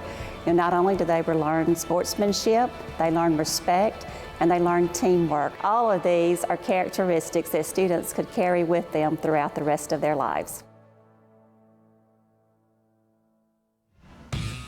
7-yard touchdown pass from Strother Gibbs to Paulson Wright. And Mountain Brook's extra point is good, taking a 7-0 lead here at Spartan Stadium. Again, as we start to get ready for the second half, Coach, you look at the second half. What are some things that you see that that the coaches are going to try to adjust to? Well, I think from the Shades Valley point of view, they've got to be encouraged. They've played with the #1 team in the state, and I think they're going to hammer that at halftime. They want to be more consistent offensively, make a little better decisions in the special teams, and keep playing that great defense for Mountain Brook. I think they had to go back to the drawing board just a little bit because Gibbs is a little bit gimpy. I don't think they're going to be able to do with him what they normally do. That passing game has got to maybe open up a little bit more, but the big thing is they found some yardage in that off-tackle area, and they're going to want to try to exploit that. You talked about him being #1 in Class 6A. Let's take a look at the Alabama Sports Writers Association Class 6A rankings for this week. Of course, the Spartans sitting atop the poll. Oxford, last year's defending champion, they come in at #2. Blunt out of the Mobile area there at #3. Pinson Valley under Coach Sam Shade there at #4. Clay Chalkville at 5. Saraland checking in at 6. Opelika Bulldogs, they're always tough. They're coming in at #7. Lee out of Montgomery, an outstanding start to their season, coming in at #8. Coleman at 9. And McGill-Tulane, always a powerhouse, checking in this week at #10. You know, it strikes me about that, Tommy. That's a cross section of the state of Alabama. Really I mean, those are teams from all over this state. It's going to be very interesting to see who shakes down. And I got a feeling that somewhere in there is going to be somebody that's not in that top 10. Yeah, regardless of where you live in the state of Alabama and you're watching here tonight, you've got an opportunity to see some of those football teams within probably a 30 or 45-minute ride. So you need to check these guys out each and every week here in high school football because there is some outstanding talent and some great teams that are taking the field each week. Well, high school football in Alabama is about as special as it gets, and there's always a story. There's always somebody comes out of nowhere. There's always a perennial power that is going to flex their muscles and go. And who knows, we might be seeing the state champion in 6A playing here tonight. But we may also see a Cinderella story tonight, too. So that's part of the magic of high school football. Well, they are battling tooth and nail here. 7-0 our score. Mountain Brook leading over Shades Valley. Coach Chris Yeager there after meeting with his troops at halftime. One thing I think, Coach, he's got to be talking about, as we said, those penalties, got to cut down on those. Yeah, that's very, very uncharacteristic for a Mountain Brook team, and I guarantee he hit on that hard at halftime, and he's going to want to go out and take control of this game right here at the start of the second half and really kind of assert their will on Shades Valley, but I don't think it's going to be easy. But we're going to find out because it looks like they're going to get the ball first to start the half. Yeah, you'll see that Mountain Brook offense first. After the kickoff from Guerrero to open up the second half. Good booming kick there. Going to be fielded about the 5-yard line. Return out to the 20 and around the 24. Yeah, good coverage by Shades Valley. Good, sure tackle back deep. So we'll get a look at that Mountain Brook offense. Again, if you're just joining us, Strother Gibbs, the outstanding quarterback, pretty much on the first play from scrimmage, seemed to pull a muscle in the leg or maybe a hamstring, and he has not been as mobile as we are used to seeing when you see a Mountain Brook team. So he has really had to rely on the running game and let Brogan carry the share of the load. And well, I'll bet you he got some treatment at halftime and got that hamstring wrapped up, and we'll see how his mobility is here at the start of the second half. We'll open up 1st and 10. We'll check Brogan out, and he's hitting the backfield. Good stop in there. It's going to be Etheridge as he crashes in, and he'll haul him down in the backfield. Good-looking athlete right there, and Etheridge, 6'2", 260. Yeah, being recruited by Tennessee State, among others, and that looks like an adjustment maybe that Shades Valley has already made. That time had their edge defenders outside and got upfield quick to try to stop those off-tackle plays, and that time very successfully. A loss of 1, make it 2nd down and 11. Brook trying to remain unbeaten. A lot of good football games coming up this week. They'll flip it on the outside. Going to have a flag out there. Catch is pulled in by Thompson. He gets a gain of a couple, but that flag was thrown. Let's see if that's another illegal formation. Looked like that was very quick, Coach. Yeah, I really couldn't tell from our vantage point. Nice play by Joseph Lewis coming inside out to make really a sure tackle. Illegal formation, 5 players in the backfield. That penalty's declined. 3rd down. So there you go. Referee Todd Roth agrees with me there, and that's going to move it back 5. Somebody was off that was supposed to be on. Coach Yeager has seen his share of the penalties tonight. I'm sure that will be a focus next week for these Spartans. And that penalty is going to be declined, and that's going to bring a 3rd and 16, and that's certainly not the way Mountain Brook wanted to start this half. Excuse me, 3rd and 9. 3rd and 11, yeah. So still 3rd down, a big play needed. As Gibbs. First charge timeout of the half. And got a timeout on the field. We'll take it and be back with more in a moment. Your neighborhood Grub Mart is your one-stop shop for everything you need when you're on the go. Grub Mart features the best prices on Coke and Pepsi products and is the home to the 99-cent bag of ice every day. And Grub Mart is your exclusive home for the popcorn bucket. Purchase yours for only $5.99, then bring it for free refills throughout the year. And save every day with your Grub Mart Super Saver card. When you're on the go, it's good to know Grub Mart has everything you need. Gas, diesel, and delicious Oleo donuts. In business over 78 years, visit your local Grub Mart today. Without our contest officials, we would have no contest. I truly encourage our parents to be a shining example of sportsmanship regarding our contest officials and setting example for everyone, as well as coaches and fans across this state, to treat our officials with respect. 3rd down and long. Gibbs looking, now going to roll out the left side, try to turn it up. He will be spun out of bounds as he's unable to get away. That's a good play on the outside once again by Turner. He has had a great night, and he just stayed at home, Coach. Yeah, I tried to run a combination route to the left side of your screen. Nothing there, but the Shades Valley defense is right where you're supposed to be. Kendarius Turner is the outside linebacker to that side, and right where he's supposed to be, as we have yet another flag, a holding penalty. That one will be declined and going to bring up 4th down. Looks like Mountain Brook's going to send the punting unit out. I would say that this half started exactly the way that gentleman right there wanted it to start. Very impressive defensive performance by Shades Valley on this opening drive.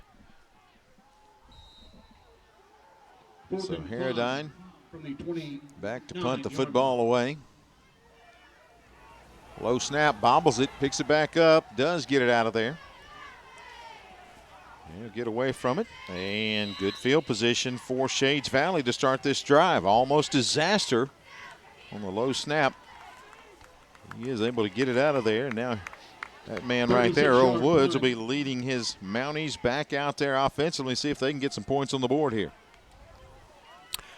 And had some nice plays in the first half, especially running the football. But again, the key to them offensively is to get some consistency. They seem to get, from their perspective, a bad play right in the middle of a good drive. And that was kind of the story of the first half for them offensively. First down, they'll try the outside. Mountain Brook stays at home, and they'll bring down Pearson there.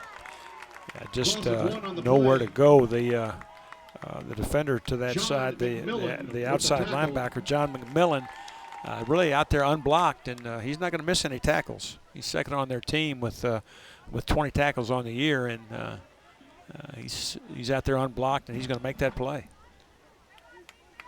Just so fundamentally sound. I'll probably say that 1,000 times, but man, it just amazes you. No matter the window dressing, they are just right in the position they need to be. Wood's going to try to roll out of there. He's going to be popped. Ball comes loose, and Mountain Brook's on top. That's McMillan. He'll get the recovery, and now Mountain Brook gets a break at the 40-yard line. Yeah, that's a big pop by Rob Gunn now as Woods tried to step up and run with it. He gets drilled pretty good right there by that young man. Knocks that thing loose. And Mountain Brook's in business. You can see there's a double team right in the middle of your screen. And you can see Gunn is going to fold back and put that helmet right on the ball and knock it loose. About Gunn at 175 playing D-line, and we have called his name numerous times tonight for big plays. Well, I tell you what, he put that helmet right on the football and just knocked that thing clean. Big hole right up the chute right there. Yeah, Brogan going to rip off a gain just outside the 30-yard line. Looks like about a 9-yard pickup there. Sets up second and short. Well, we're going to find out how good Mountain Brook is right now, because a great team right here is going to smell a little bit of blood in the water, and they're going to take it right to them. They'll change the pace and run quickly, and Brogan inside the 25 to about the 22 for America's first down. Play made 7 yards. They are hurrying up. First down. And Tommy, is it me, or does it look like the Mountain Brook is playing a little bit faster after the snap too? Yeah, they look to have a little more hick in their giddy up. I'm going to say there was a motivational speech at halftime. I don't think they ordered lunch. So I'm thinking you're seeing a rejuvenated Spartan team right here. They got it 1st and 10 at the 23-yard line. Another score would be big for the Spartans. Back to Brogan. Brogan's hit at the line this time, and they'll spill him right there. Good play once again by Turner. Also Dick in there to make the stop. Yeah, got in that 2 tight end look again and just tried to power over the left side, but a real nice interior play by the Shades Valley defense is going to hold that to minimal gain, just 2 yards. 2nd down and 8. Spartans with the ball at the 21-yard line. Up by a touchdown. They'll bring right in motion, go back to Brogan on the near side. Brogan cuts it inside. He'll take it inside the 20 to about the 18-yard line and into the Metro Goals red zone. Yeah, get the speed sweep action into the boundary and then pull the entire junior class to the right side and lead the way through. Pick up about 6 yards. Well-designed play. Sets up 3rd down and a couple. 3rd and 3 from the 16-yard line. Mountain Brook trying to take advantage of the turnover.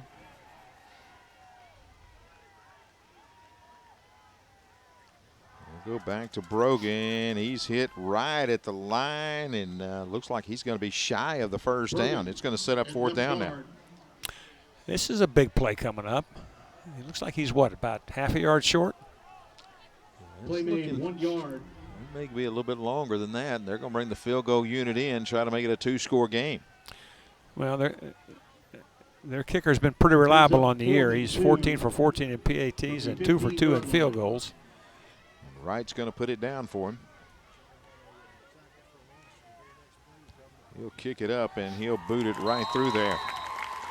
So a 10-0 lead now for the Spartans. They take advantage of the turnover with 6:57 left in the 3rd and go up by 10. Field goal by Reed Paradine is good. We say it often every week, Coach. It seems like turnover leads to points.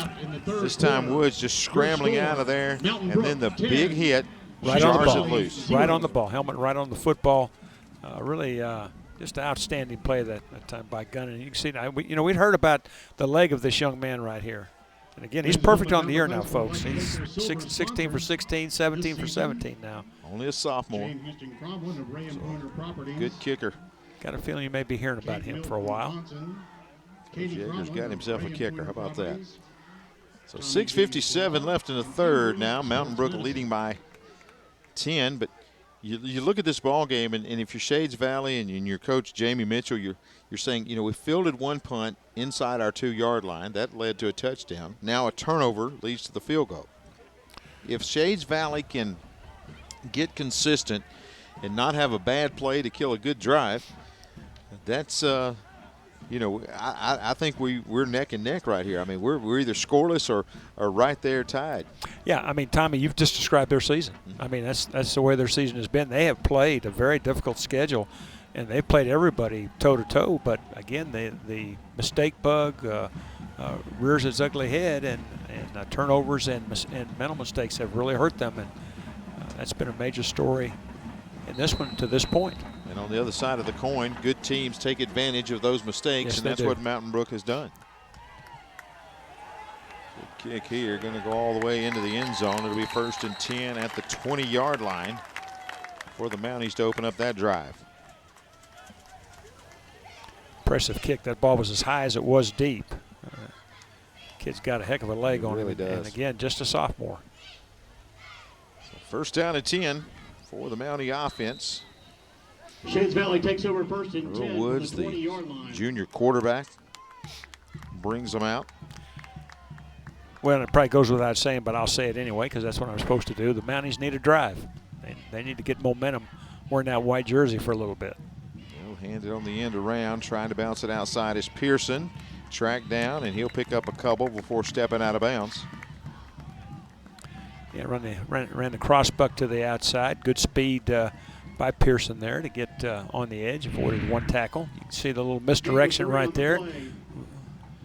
Outruns a couple of Mountain Brook defenders before he runs out of real estate.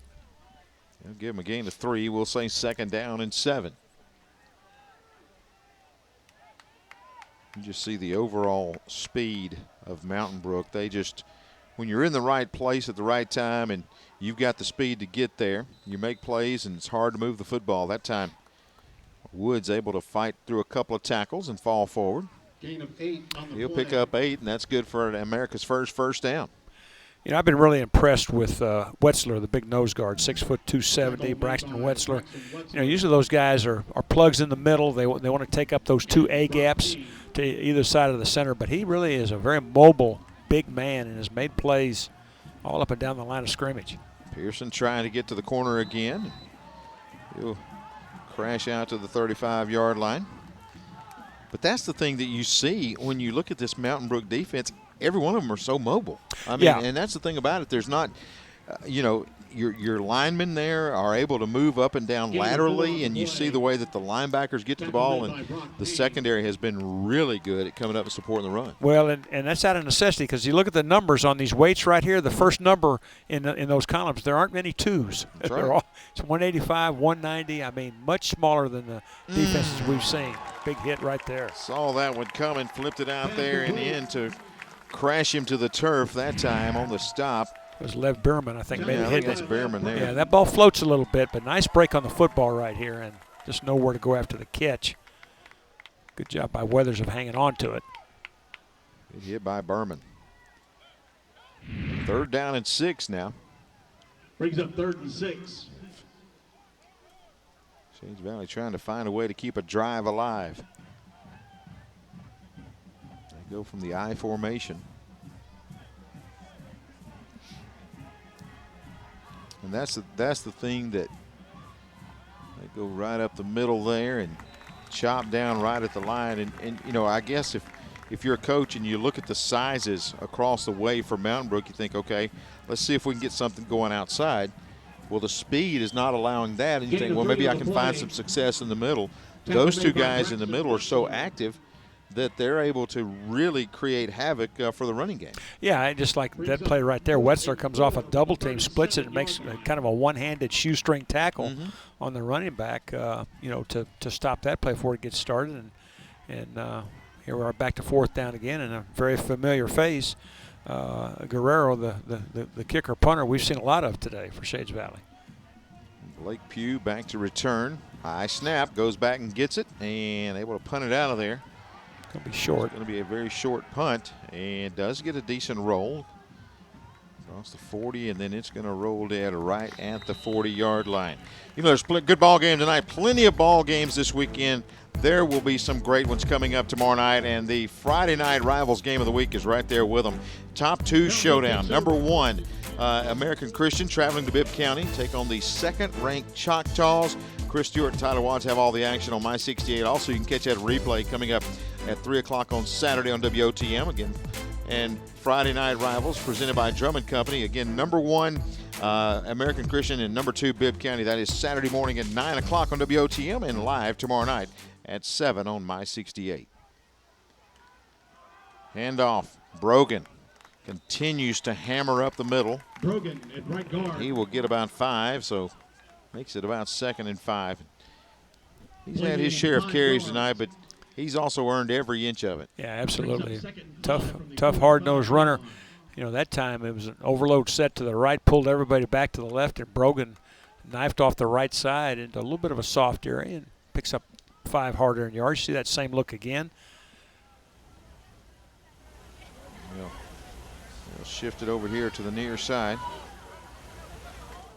They'll feed Brogan again. Brogan bounces the left, loses the ball, picked up by Shades Valley. Chance to return it. And coming to the near sideline, that's going to be Sewell. Cuts it back inside the 20 and down to the 19-yard line. That time, Sewell, right place, right time. He's going to pick it up. And now Shades Valley with good field position. Really a well-blocked, executed play offensively in a nice game, but a big hit at the end that was going to pop that thing loose. And Sewell is right there to take advantage of it and gets down that sideline. Brogan coughs it up right here as he bounced it to the left and just stripped out of there. And once Sewell got his hands on it, he knew which way to go. Shades Valley takes over without a first and shoestring 10 from the tackle 19. from Strother Gibbs. Shades Valley may be on the board. They'll flip it on the outside that time, looking for Weathers. Goes incomplete. You know what? Not that Brogan needs my defense, but when you're spinning and you get a helmet right on the ball, that's really the toughest ball to hang on to, because you lose your equilibrium a little bit. But after the return, Shades Valley finds himself in the Metro Goals red zone, and Earl Woods trying to get something going, hands it on the outside. Good cut down to the 15-yard line is going to be Pearson, but it's going to set up a 3rd down and still needing about 4 to 5 yards or so. Yeah, that time Mountain Brook really didn't get it lined up properly. Did a nice recovery after the snap to run that thing down inside out, but not before Shades Valley picked up 5 yards. And, this is the play of the game so far right here, 3rd down and 5. Clock rolling, it'll be under 3 when they take this snap. 3rd down and 5.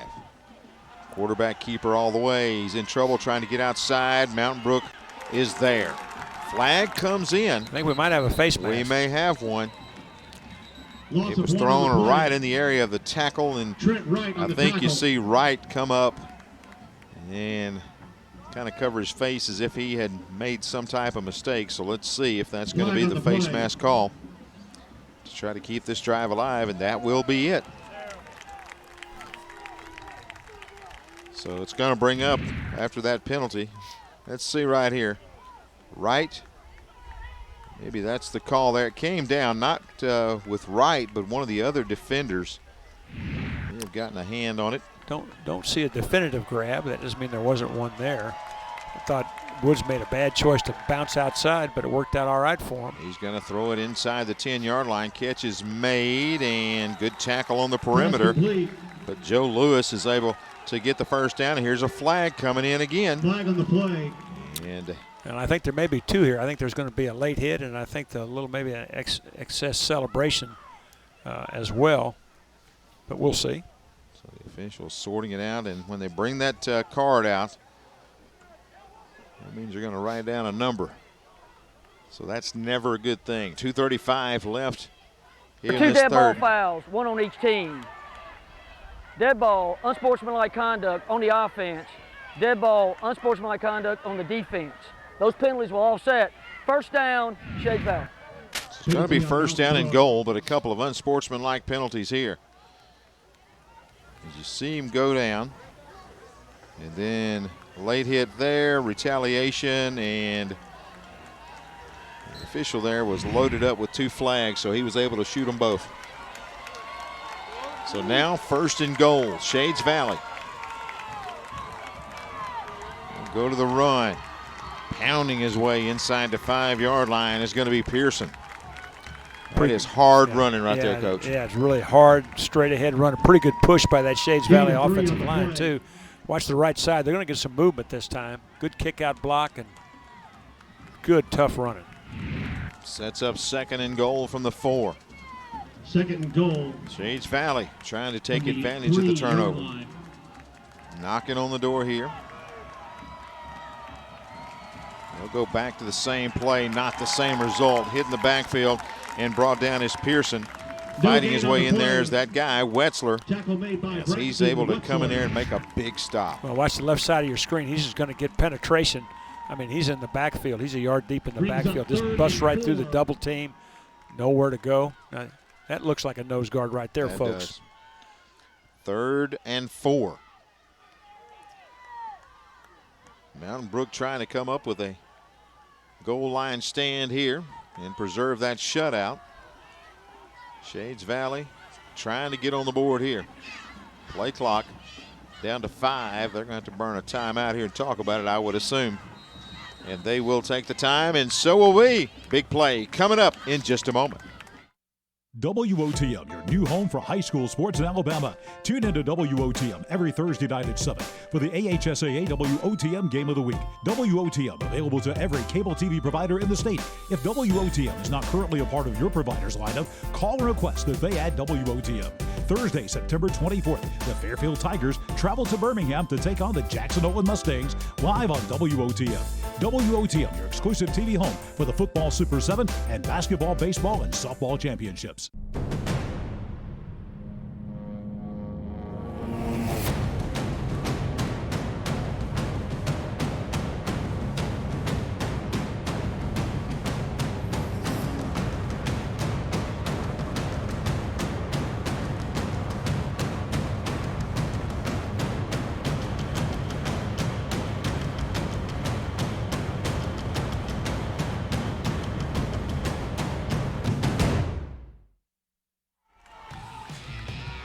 Huge play coming up. 3rd down and 4.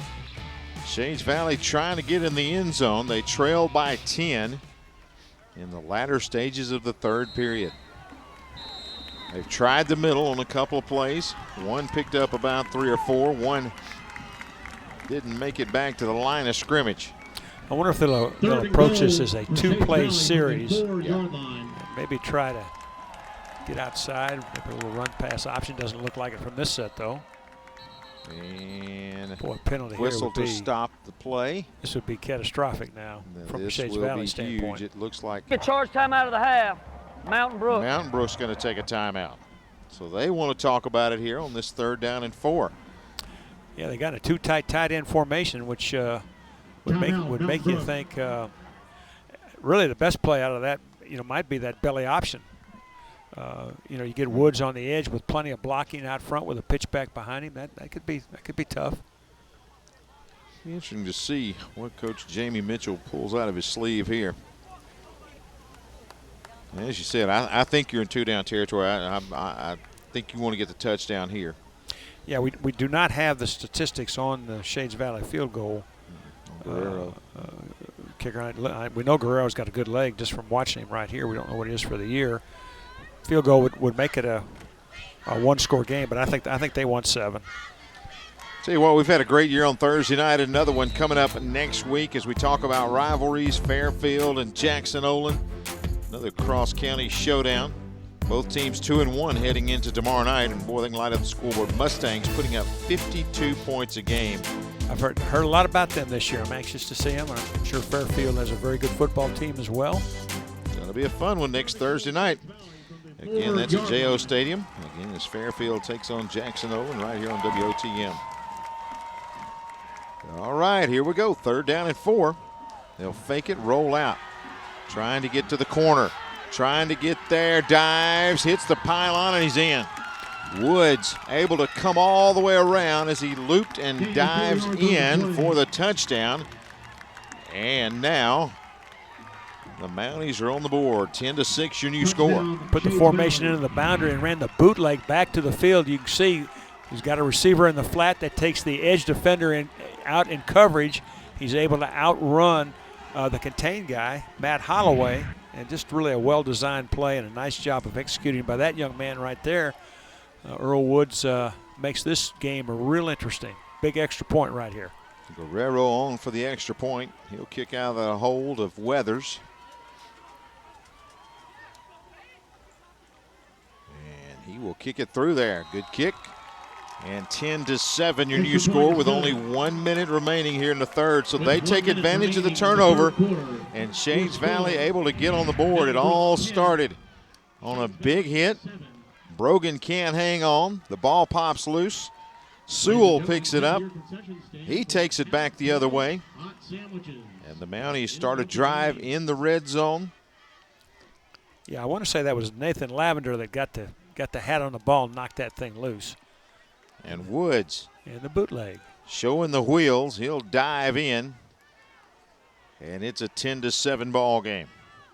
Good job right here. Watch him extend the ball and get underneath the tackler where the tackler can't knock him back. It's just a nice job right there. And we got us a football game, partner. How about that? 10-7, your new score. Shades Valley going to kick it away. And the closing moments of the third. And, you talk about Coach Jamie Mitchell. You're talking about really his demeanor on the sideline has not changed this whole game. No, and I don't know Coach Mitchell, at all. But I'll bet you, you don't win 2 state championships and go 216-76, because you're just hanging around. Right. I mean, I bet he's got a demeanor now that exudes confidence, and probably the impression he gives his players is, guys, listen, we're going to win. It's just a matter of time, and who knows, it might start right now. Mountain Brook going to get it with 1 minute left here in the third. How you like to look at intensity on every one of these Everybody, young men's faces. yeah. It's one of the things that makes football so great. Guerrero, little pooch kick over there, and it is going to be hauled in. Very alert play over there at about the 40-yard line. Yeah, it looked like, I don't know if it was, I think it was Sewell that maybe had a chance to get that thing. He jumped up, number 8 instead of 9. Yeah, it was Joseph Lewis, yeah. And so now good field position. I don't know if Coach Mitchell was asking for exactly that kind of kick as he's talking to Guerrero. Yeah, you wonder whether he's saying that was a nice attempt, good job, or is he saying don't ever do that again? Yeah, I think it's B. It looks like from that last reaction that's going to be B. And total confusion and running into the backfield, and that's going to be a 5-yard penalty. That time the shifting caught Etheridge. Encroachment, defense, And 5-yard penalty. He was moving with the motion. And now 1st and 5 for the Spartans. I can't help but chuckle. You see this all the time. You're the only guy offside. You're 6 yards deep in the other team's backfield, and you turn around and you point yourself like, my bad. Well, son, we all know that. And almost doing it again. Yeah, almost. That time they did hold on. You're seeing all this shifting. And Gibbs to Brogan, but I think the motion man started up a little early. Well, I also think the right tackle kind of rolled off the line of scrimmage a little bit soon, too. That's going to be the 5 yards going back. And I'm not saying this is the case with these shifts, but if in an official's viewpoint that the shifting is done with the intent to draw offside at a speed that is trickeration, so to speak, as you see, everybody's lined up to the left side of the formation and they shift over. They can call it illegal procedure. I'm not saying that's the case here. So we're right back to 1st and 10. There's Brogan. He'll fight. He's going forward for about 3. He's got that ball wrapped up now. We talked about the staff that Coach Yeager's been able to put together. Passing game coordinator, Matt Scott, formerly at Gadsden City. Before that, he was at Hueytown. He had a pretty decent quarterback there, I forget Coach. that guy's name. James, went on to win a little Heisman Trophy Jameis Winston. there at Florida yeah, State. Yeah. He's now the passing game coordinator. He'll hand it off. Brogan hit right at the line. He'll fight forward for about a yard, but you're seeing him start to really bring the heat up on the run, Coach. Crowd that line. Yeah, and a lot of formations now that Mountain Brook is throwing at Shades Valley as we get here towards the end of the 4th.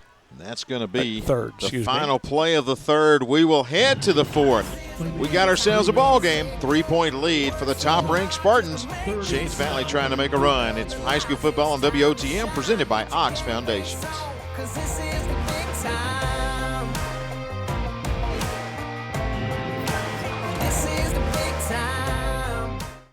Oaxaca Flaca loves Popeye's Ghost Pepper Wings, and we love her dance skills. Doing my happy dance. Ghost pepper wings, so good. Get the new Ghost Pepper Wings with a biscuit for just $4.99. Take them home or get them delivered.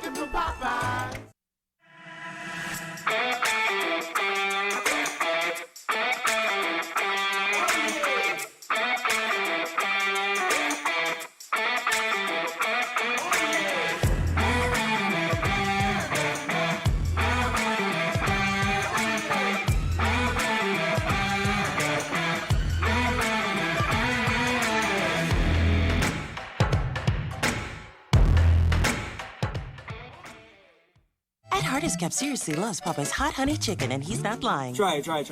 Like, it's a different type of sweet and spicy. This is actually fire. I'm not even lying. Get our new hot honey chicken with a side and a biscuit for only $5. 10-7. We head to the fourth. Great ball game here on this Thursday night. Shades Valley hanging right in there with the #1 ranked Spartans of Mountain Brook. Big 3rd down and 5 right here. Spartans trying to keep the football away from a very confident Mounties team, and that's going to be Gibbs. Bounces it outside, breaks one tackle, breaks a second, and on one leg he will dive and looks like he picks up the 1st down. My goodness, what an effort from Strother Gibbs, and that's good for an Amherst 1st down. Yeah, he got popped pretty good at the end of this play too. 1st down, Spartans. Looks to me, Tommy, like he's moving a lot better than he did in the first half. But you can see right here, he gets a big pop right there, right at the end of that play. He gets jolted pretty good. Big hit that time from Hines. And 1st down and 10. Now at the Mountie 48-yard line. 3-point game. And there's the overload on the right side. They'll shift. And again, into the neutral zone goes the front line. And this time, looks like Scott jumps in there. And that's going to cost them 5. And I guarantee what Mitchell is saying is that is done with the intent to deceive. I'm not saying I agree with that, but I guarantee you that's what his statement is. 5 from the 43-yard line. He's trying to get an explanation.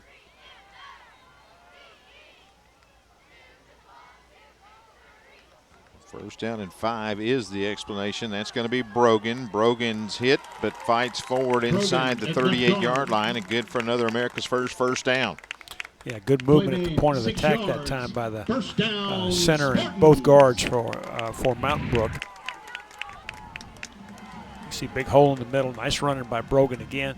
I tell you, I don't think he's got to be rocked to sleep tonight now. He's been a workhorse. He has had his share of carries tonight. So he sets up the Spartans inside the 40.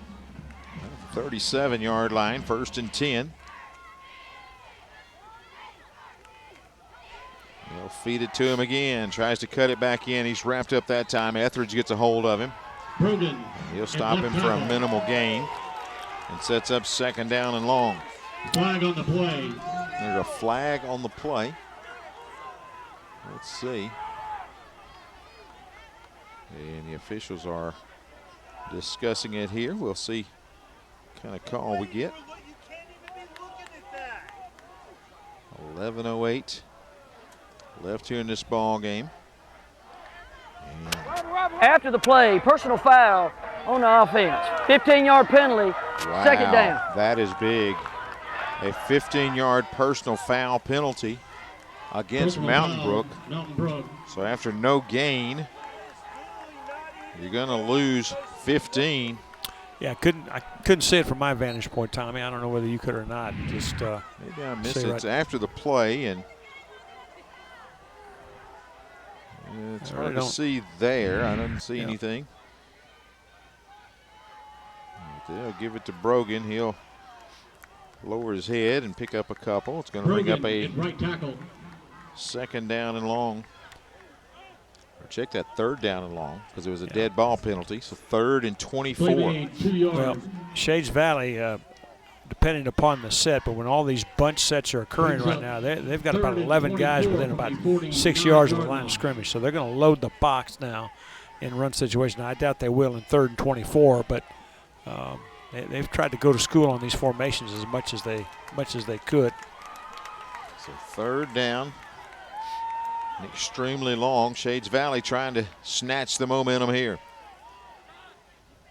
Gibbs looks out in the flats. Catch is going to be made, breaking it and into the open field and inside the 20, inside the 15-yard line. A flag comes in, but taking it deep into the territory is Jake Thompson. As just a curl route, he turns it upfield. We do have a flag late, and I believe this could be a face mask on the defense. And move it even further in, Coach. Yeah, they started out in no back and shifted their back over, took their strength from, and as it is a face mask, from the strong side to the weak side. You can see the running back is going to run a little out. It's going to be a slant route to the inside, and just a great job right there by Thompson of splitting the defenders and shows some speed and picks up a huge first down on 3rd and 24. So into the Metro Goals red zone go the Spartans. First down and 10 after the penalty moves it down to the 11-yard line. As Gibbs will go to Brogan. Brogan hit right at the line. He'll bounce forward to the 9-yard line. Big pop.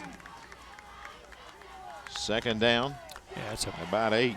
Huge hit there by Tyler Adee right there, the outside linebacker to that side. I mean, there's a heck of a collision right there at the line of scrimmage. 2nd and 8 from the 9-yard line. Second down and 8. Clock rolling. If you're Shades Valley, you want to hold them to a field goal here. And movement on the motion, hands it off to Brogan. Brogan's hit right at the line again. They'll stand him up.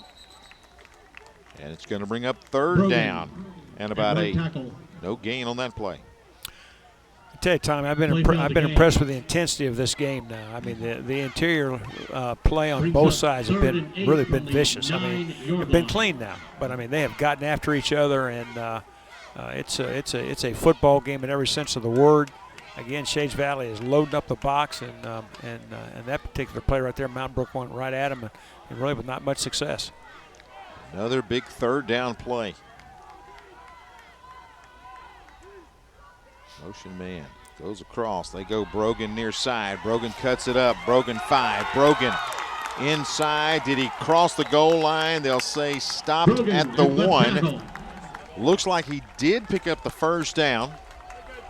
And going to be first down and goal from inside the 1 after that America's first. Yeah, this play is designed to go outside, and look at him plan and get upfield. He made that cut between the guard and the tackle. A play that was supposed to go outside, and just great vision, great cut right there. And Tommy, I think I may have talked over you a little bit. Didn't mean to. I just got excited there, buddy.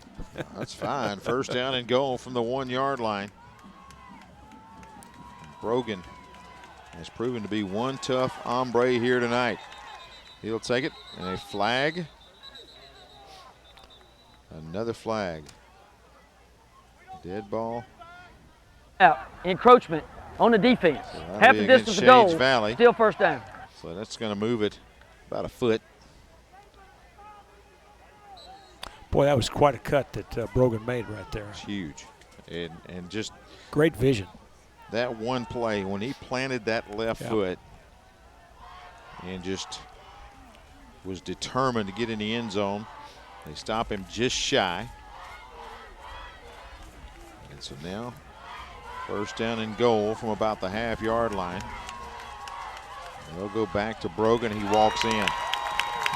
Brogan has carried the load all night, so only fitting that he crashes it in for a big touchdown here with 7:19 left, and to take a 9-point lead at 16-7. Yeah, just a really tough run by that young man. I tell you, I don't know if you can see it right here, but really a nice lead block right there by Heath Griffin, the fullback on that play. Really sealed inside out, good blocking inside, and that's a tough young man right there. Number 32, Michael Brogan. He is up and good, makes it a 10-point lead. Paradigm's extra point is good. With 7:19. Look back at that drive. Several third down conversions. 17. Tough running by Strother Gibbs as he's able to pick up a big first down. He took a big pop there. But this one was huge. 3rd and 24, Coach, and able to really rip the heart out right there of the Mounties. Well, I tell you, you said the key phrase there, Tommy, third down conversions. When they had to have a play, they got it. And one of the things, of course, we talked about Brogan's running, and rightly so.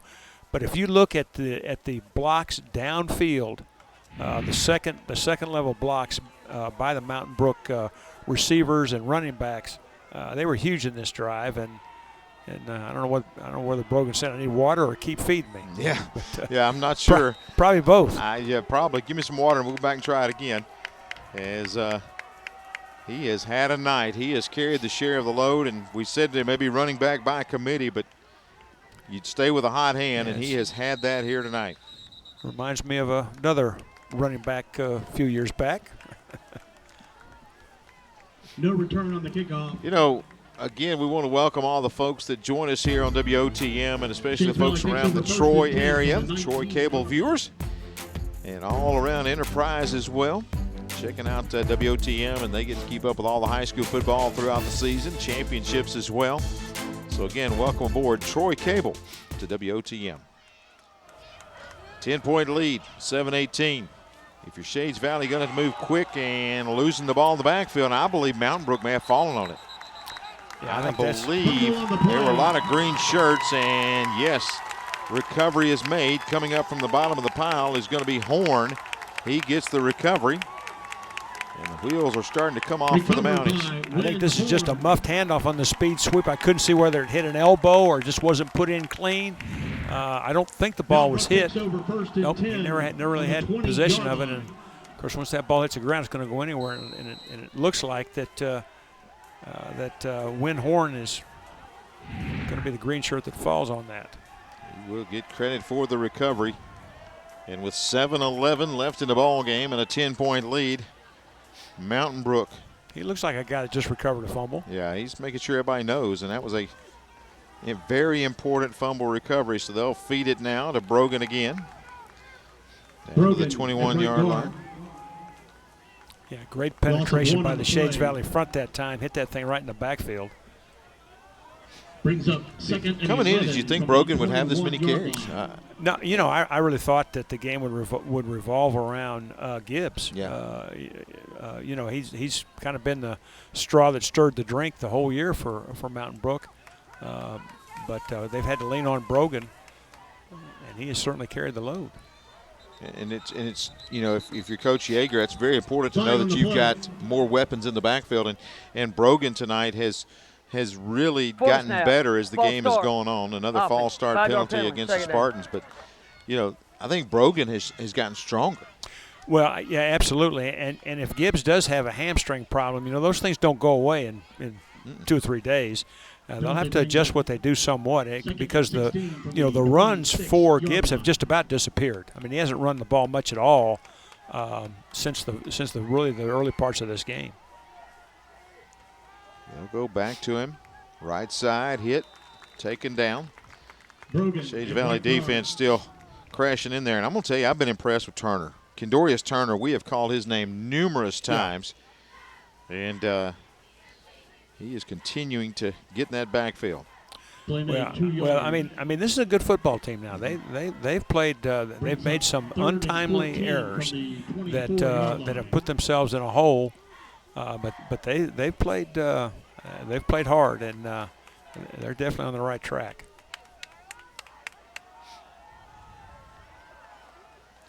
This time they'll try Brogan right side, cuts it back in, breaking tackles. We've seen this before, inside to about the 15-yard line and back again to the Metro Goals red zone after picking up the America's first down. I should have talked about this earlier, but Mountain Brook has this half in particular has gotten into a lot of unbalanced looks. The tight end and the two receivers on the same side. And what that does is it creates an extra gap for the Shades Valley defense. And they've been able to, more than a few times, take advantage of that gap advantage they did on that play right there. So big 4th down right here. Leading by 10. Spartans going to go for it. As they'll bring Brogan apart.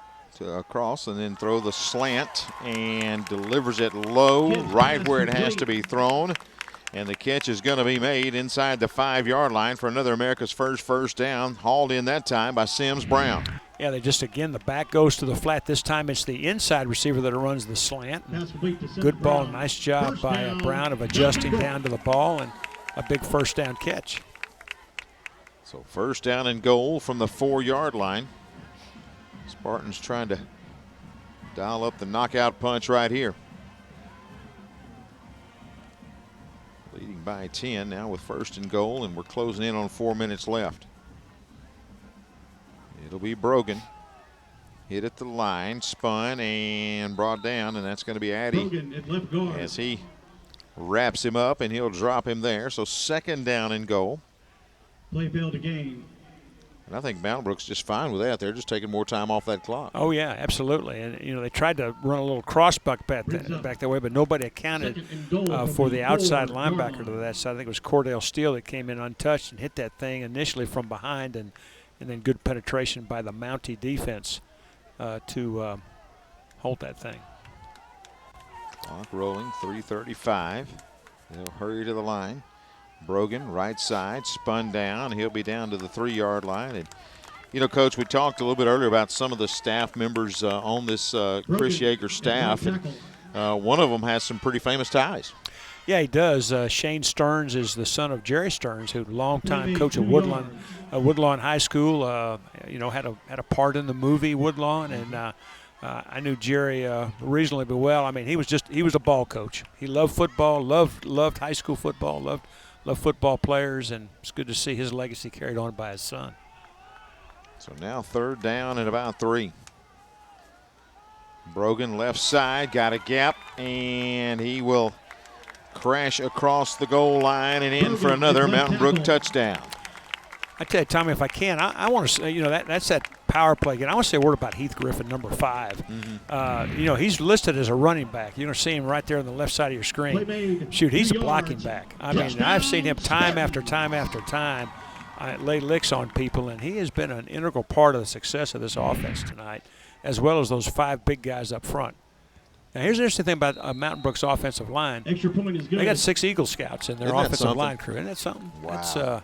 That touchdown was brought That's pretty impressive. Good look right there, and he's been doing it all night. Again, Griffin, you watch this block right here as he starts, seals it off right there, and just creates the hole. I mean, he's a guard with a running start is what he is. Well, yeah, it's exactly what he is. He's a guard with a running start, and he's able to get in there and seal that guy off. And, you know, pretty much if you're going to play in this offense, you got to be able to block. And, you know, you saw Brogan pretty much follow that number 5 all night long, and that's been a huge success and one big reason why they've got a 17-point lead here in the closing moments. So, again, big lead there. Yeah, but I mean, he's caught my eye several times, and it looked like he got in a little bit of trouble right there. I don't know what it was for. Again, I want to welcome all the folks joining in the Anniston-Gadsden area. WEAC TV24. Those viewers checking us out on Sparklight and Xfinity. Again, TV24. Welcome aboard and checking us out here on high school football on WOTM, presented by Ox Foundations. 2:49 left in this one. Mountain Brook's going to stay perfect on the year with a 17-point lead. Shades Valley will get the football, have a chance to cut into that lead here. Looks like a chance for a pretty good return here. And to the 28, and then stopping there. And once you stop, there's no way you're going to start back, because there to wrap his arms around him is going to be Wright once again. And he'll bring him down. Yeah, couldn't quite get to that edge. Wright did a nice job of stringing that thing out and just ran out of real estate. Pretty tall mountain to climb right now for Earl Woods and his teammates. You know, they're going to have to get a quick one here and get an onside kick and get another quick one, and 3 scores down. That's a pretty big hill. Woods back to pass, throws it out, and too low. Pearson can't haul it in. And to tell you how quickly a game changes, it seems like a few moments ago it was 10-7. And you had Mountain Brook facing a 3rd and 24. And that really was the play of the game. Yeah. I mean, it's 3rd and 24. You're in really good shape. You've just scored. You got a lot of momentum, and a little slant pass that, you know, logic tells you, well, okay, they'll get 7 or 8 yards and they're going to punt it, but just very well executed. And if we could see that play again, I think you'd see there was some really good blocking downfield by the Mountain Brook receivers that help spring that thing for some extra yardage. That's a good run by Woods right there to pick up the first down. But yeah, you go back to this 3rd and 24. You see the outside guys. Watch them seal this off. You see that block right there by number 16 for Mountain Brook. That's Sims Brown. He kind of slipped on it. It wasn't a crushing block, but it's going to hold up that safety. If that safety is able to make that hit, right at that yard line right there, it's not going to be a first down. Pearson with the catch. He'll spin away from the first. Another flag comes in. I believe that's going to be a face mask call there. But once they created that tunnel, and it was just basically that running lane was wide open and Thompson was just vertical. There was just no way that he was going to not get the first down, and a huge play in this ball game. Face mask on the defense. 5-yard penalty results in a first down, Shades Valley. Shades Valley standpoint, that film will be looked at a lot right. in the Sunday, Monday meetings. They'll look at that because that, as you said, that was really the turning point of this football game. So after the face mask call, that's good for another America's first down. Here comes Woods again, quarterback keeper. And he will take it inside the 35 to the 34-yard line. Good for another Amherst first down. So finding a little bit of success here on this drive with the quarterback draw. Well, and again, Shades Valley, has played a very good football game. And I mean, there's no quit right here. They're still moving the ball down the field, and again, the quarterback run very effective. They'll stick with it this time. Had enough of that one. Rob Gunn able to get in there and get an arm around that leg, and he found his way into the backfield. We'll stop him right there, 2nd and 10. He's had himself quite a night. He has. Again, as we mentioned, listed at 190 on one roster, 175. We think he's somewhere in the middle. He's somewhere there. in between of those two right there, and but he's kind of what high school football is all about. So here's Woods. Pressure coming, throws it, and too tall. Trying to hit Weathers. And that will stop the clock with 1:03 left and 3:10. 3rd and 10 for Shades Valley. That time you saw Mountain Brook give you about 7 across the front and then bailed out late into coverage. I think it might have surprised Woods just a little bit and the ball sailed. It's been a fun game, Tommy. It really has. It has been a good one, and Shades Valley, you're coming in here still searching for that first win. There's a lot to build on. There is a lot, and they battled the #1 team in the state, for 3.5 quarters, but just let it slip away here at the end, and they're going to get the stop there, bring up 4th down and 10. John McMillan on the tackle. McMillan makes another stop, and the thing that I take away when you look at this Mountain Brook team is how disciplined and well coached they are. They are very much so. But I think one of the things that is going to be talked about a lot in their meetings next week, they had a lot of procedure penalties, and that will get discussed, maybe more than discussed. 27 seconds. 4th and 10 for Shades Valley. Maybe our final snap of the ball game here. Safety's going to be lined up on I-459. And he's going to throw it low, incomplete. Pass incomplete. That will stop the clock with 20 seconds. So Mountain Brook can come out and jump into the old victory formation. Ladies and gentlemen, a reminder. Coach Yeager gives the signal there for the victory. Please do not they will get on the field. And as you can see, he's extremely ecstatic. Get on the field. Oh, yeah, just overwhelmed. Yeah. Just another night at the office. That never changes. Is he? And I think you're right, Coach. I think he sees that there's so many areas they have to work on, and like you said, the procedure penalties, the lining up properly, things like that.